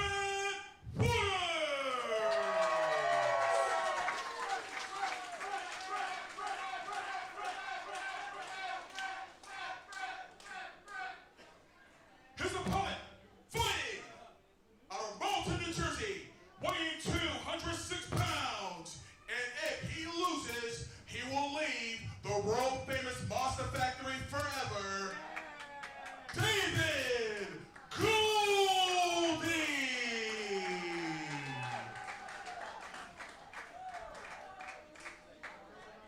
So Ferran, when this match was announced, I was a little bit incredulous because I thought to myself, how does this work? Forgiveness, you don't just forgive someone because you pin them in a match. You know, this isn't a Dr. Phil on a pole match type situation. How does this work? And then I came to realize after listening to Goldie, this is just where Goldie is. This is how desperate Goldie is, how badly he wants to win back the friendship of Wet Bret Waters, how important having Wet Bret in his life is, that he will go to any ends. He will do whatever it takes to have that chance to rebuild those bridges. And we're underway here tonight in this high stakes matchup, not just because of the first round bye on the Larry Sharp Memorial Cup tournament next month, but just in the future and in the lives of these two men.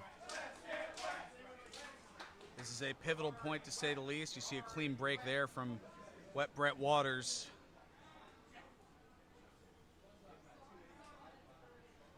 Of course, these two had an impressive series of matches, almost a best of three, if you will, when Bret Waters was the Monster Factory champion. Contested under a series of different rules.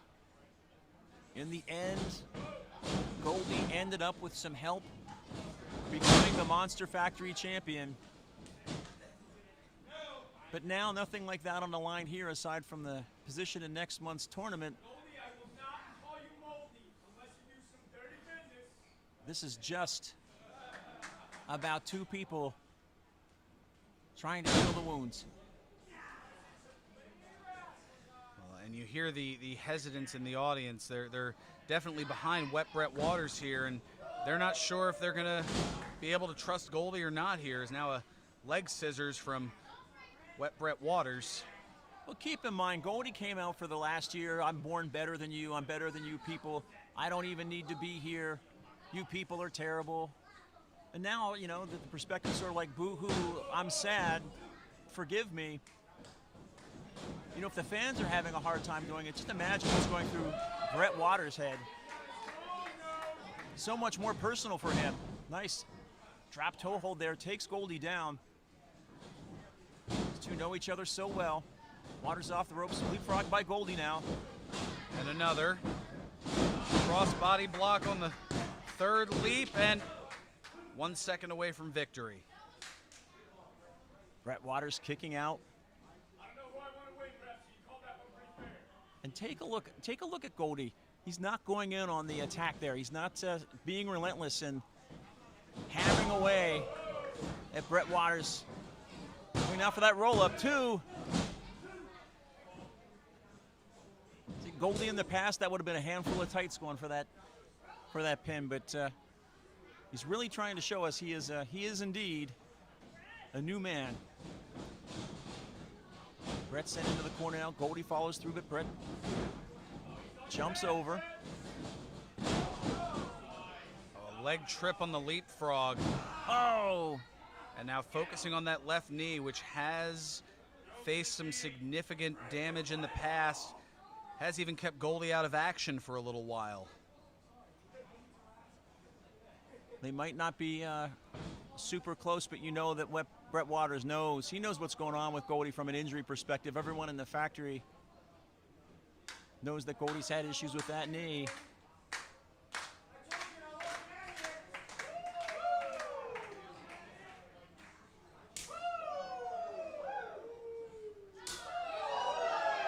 Now temper's starting to flare a little bit here. Trading chops back and forth.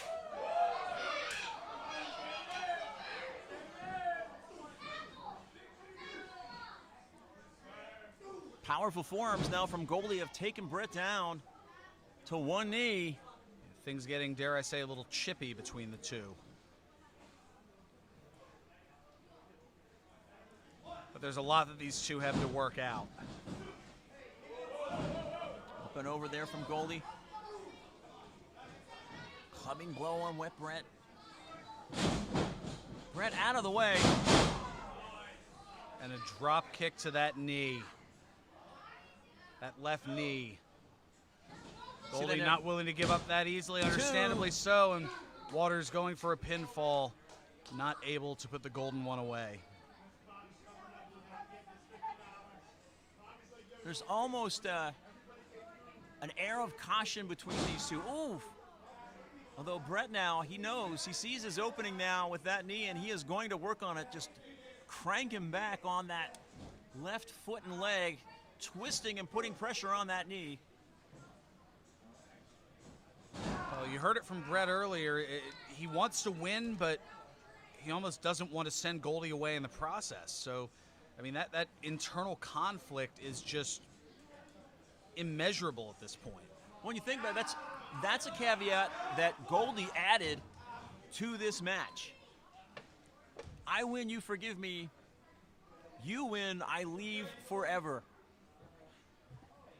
Kind of puts Brett Waters in a tough position. Well, Goldie figured it would be the only way that Waters would entertain anything that Goldie even had to say, let alone accept the match. Good point. Brett now clubbing blows to the back of Goldie's neck. Goldie fighting back, though.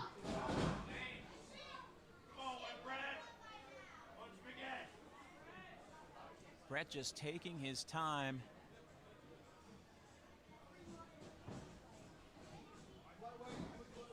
Reminiscent of that scientific classic they had too early in the year.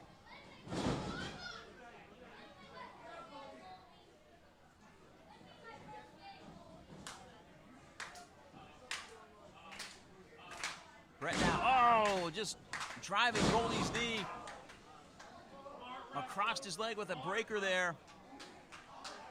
And Goldie writhing around in pain.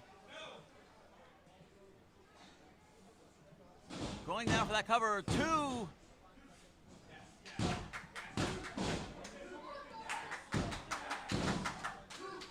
Multiple pin attempts there from Brett.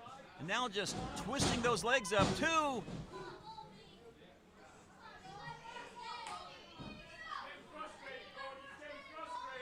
can see that frustration on Brett Waters' face. I mean, how much of that is frustration and just how much of it is uncertainty? How much of it is just, as I said, internal strife, internal conflict? And anger.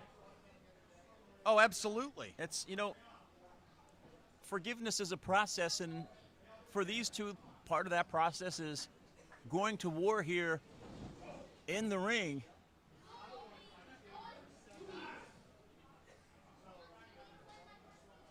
Brett now picking Goldie up, placing him up there on that top turnbuckle. Oh, Goldie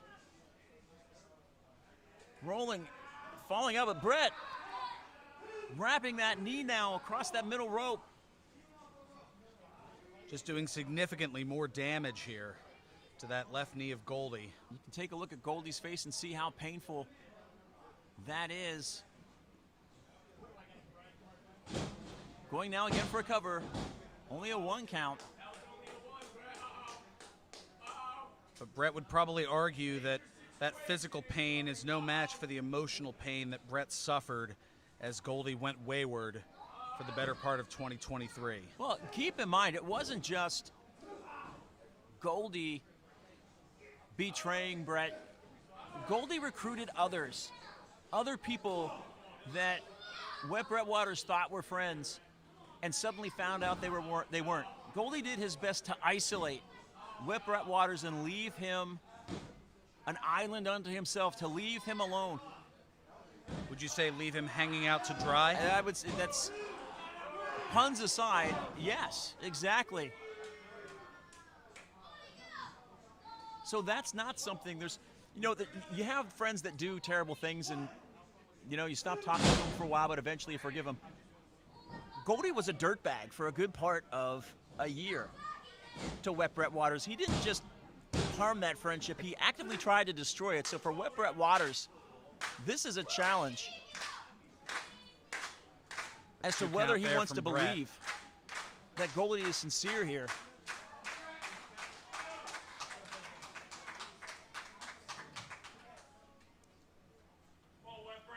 Waters now circling Goldie trying to make his way back now up to his feet, but Brett just knocks him down.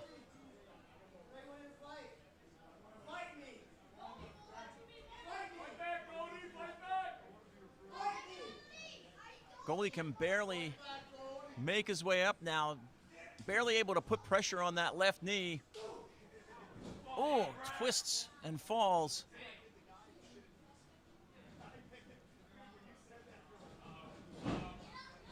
A test here from Brett Waters yelling, fight me, and I guess this is to see how much conviction does Goldie really have here, is now just hurtling his body in the direction of Brett Waters.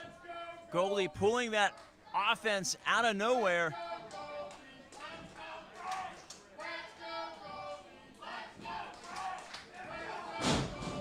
Goldie now with a clothesline, taking Brett down, and now an elbow. Champ trying to get some blood flowing back into that knee, get some motion back in it. Trying to build that second wind, that adrenaline rush, trying to block out the pain. Now catches the legs here. Has Wet Brett up, drives him down into the mat. Power bomb, but Goldie not able to capitalize because of the pain inflicted upon that left knee. Biggest power move we've seen so far from Goldie since this match started. Brett going after that knee early.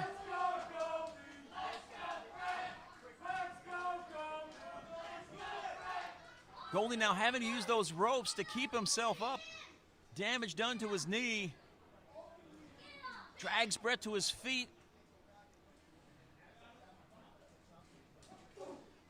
Wet Brett fighting out of that corner now. Going all the way, for a second was going all the way to the top, but Brett catching a right hand from Goldie. Goldie putting a stop to that. Waters now trying to get out of this position, but what is going on here? Goldie now. I don't like this for either one of them. Dangerous position here. You see Brett climbing up.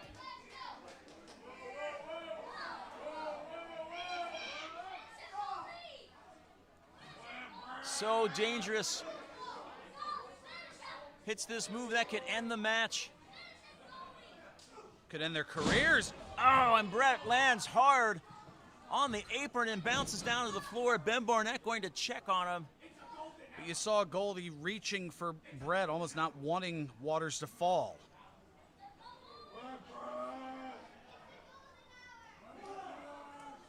That was not an intentional pun, by the way. The previous one totally was. That was not. Of course, if Goldie wins this match on a count out, the golden era will reform. Brett not stirring on the floor as the referee's count reaches 7. If it gets to 10, we have a victor here. Brett struggling to get up to his feet. Counts at 9. And Brett just barely beating that count back into the ring. Goldie quickly now going over to try to capitalize. 2.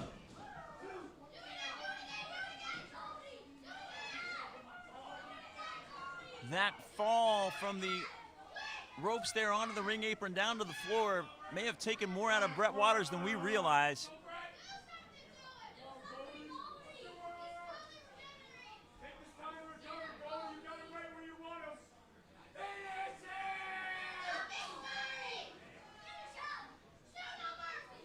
You could just see the conflict on Goldie now, wanting to embrace his friendship, now just, again, almost apologizing once again, not only for what he has done, but for what he has to do to try to reform the golden era, to try to rebuild the friendship that had been so decimated over the course of the last year. Kick now sends Brett down to his knees. Oh! Goldie now gone for the cover. 1, 2, no! Brett kicks out. Just barely getting up. And for Goldie, you can see The pain and the frustration on his face. He wants to reform the Golden Era. He wants to beat his friend, but he doesn't want to hurt his friend. Oh!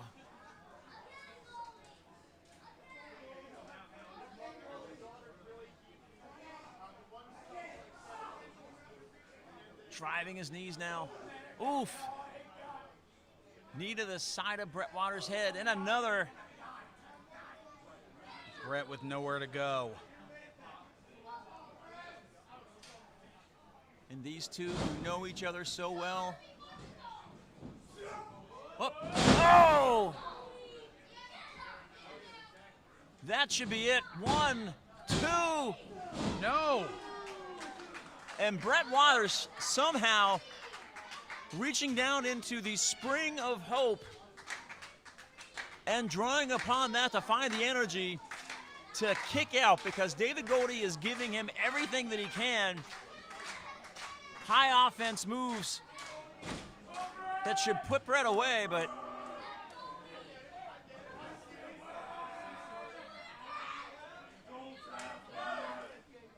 going here now possibly for a submission, just wrenching back. The back is not meant to bend that way. But Brett now drives Goldie into the corner to break the hold.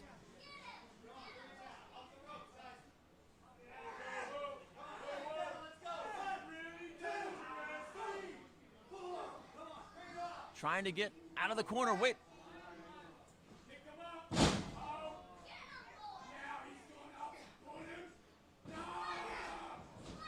Trying to pick Goldie up from that Struggling. inverted Oh! position. Driving Goldie's head down into the mat. 2. And Goldie was just centimeters away from leaving the Monster Factory forever. Let's not forget, we talk about the reformation of the Golden Era. High stakes for Goldie here as well, Ferran. Brett Waters beats Goldie, and Goldie leaves the Monster Factory forever.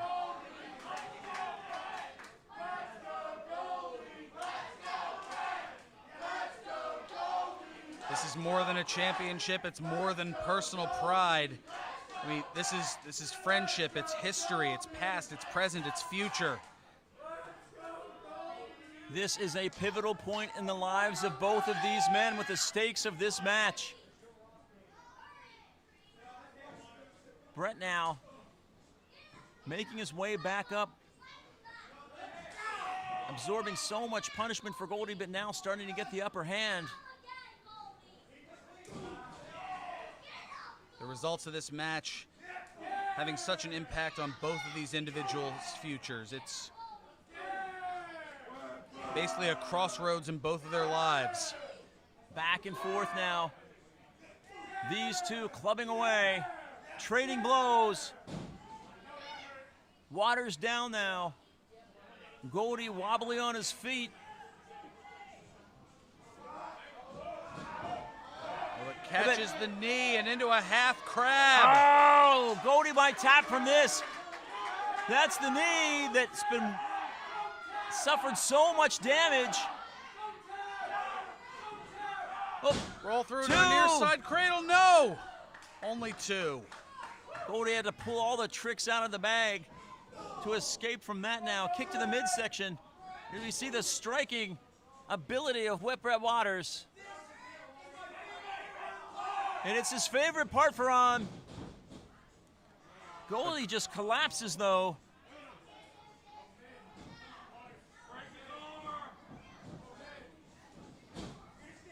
Goldie can barely stand at this point. But again, Brett Waters not able to execute his favorite part, as Goldie not even able to stand on that left knee, and now more damage being done to it. And Brett just losing it now. Just punishing Goldie. Putting all that pressure on the knee. The American water torture.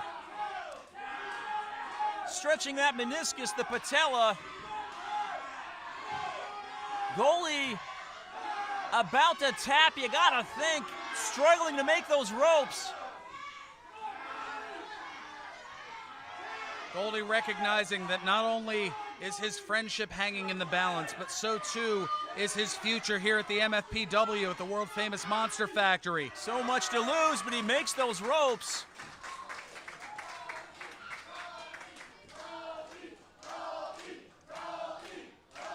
Now the chance of Goldie coming from this crowd.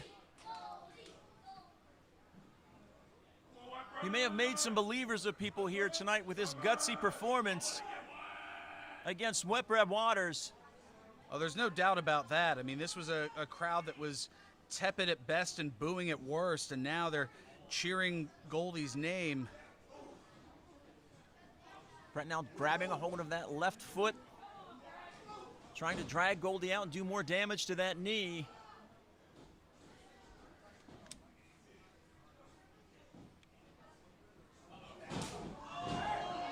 And now utilizing that knee as a weapon.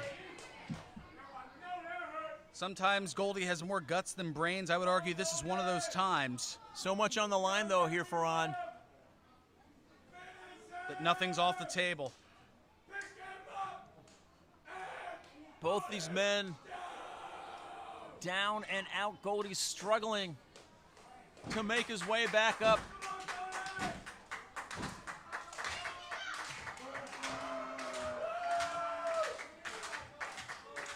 Goldie now to his feet on the outside. Brett hits the knee. Springboarding with one good leg. Going over now for that cover. 1, 2. Oh! No!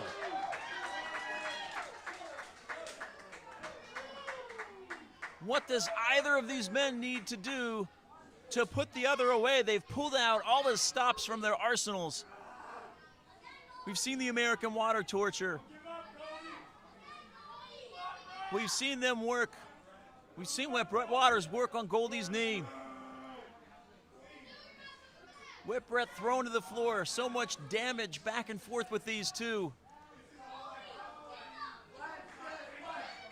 Goldie saying, this is all I have, Brett.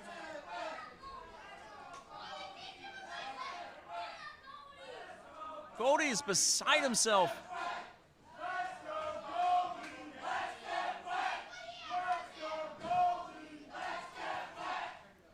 You have to figure with the condition of the knee, hard to say whether the Ushigoroshi will come into play.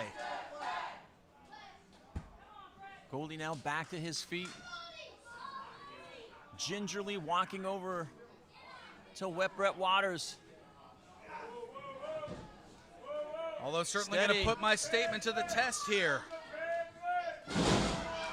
He hits it, but at what cost? Brett should be out. 1, 2, 3. Goldie wins! Ladies and gentlemen, the official time, 22 minutes, 53 seconds. The winner is Nancy to the second round of the Laurie Short Memorial Cup Tournament, David Goldie. So much emotion in this match from both men. And in the end, David Goldie able to win.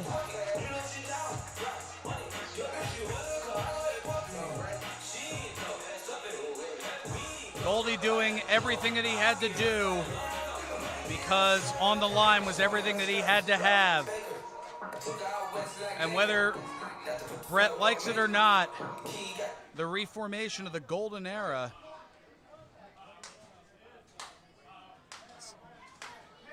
both men trying to get to their feet here. Brett's struggling. Look at this. Ah.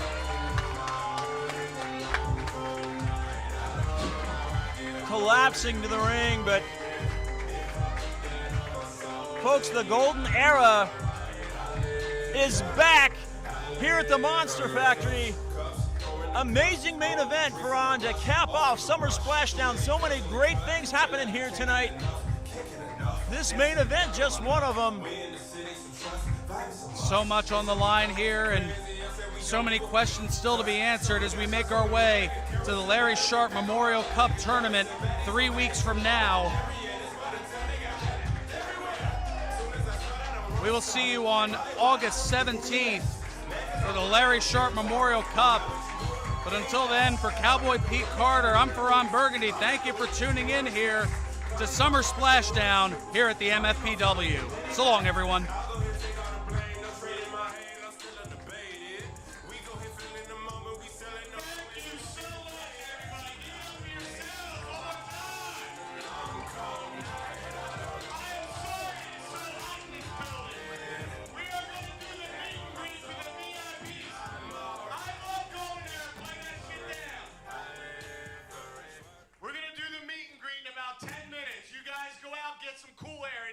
Out there. Those who have VIP, come on back in 10 minutes. If you want to get VIP, get the concessions, $5, meet and greet. Wrestlers are going to come out, pictures, videos, whatever you want to do. 10 minutes.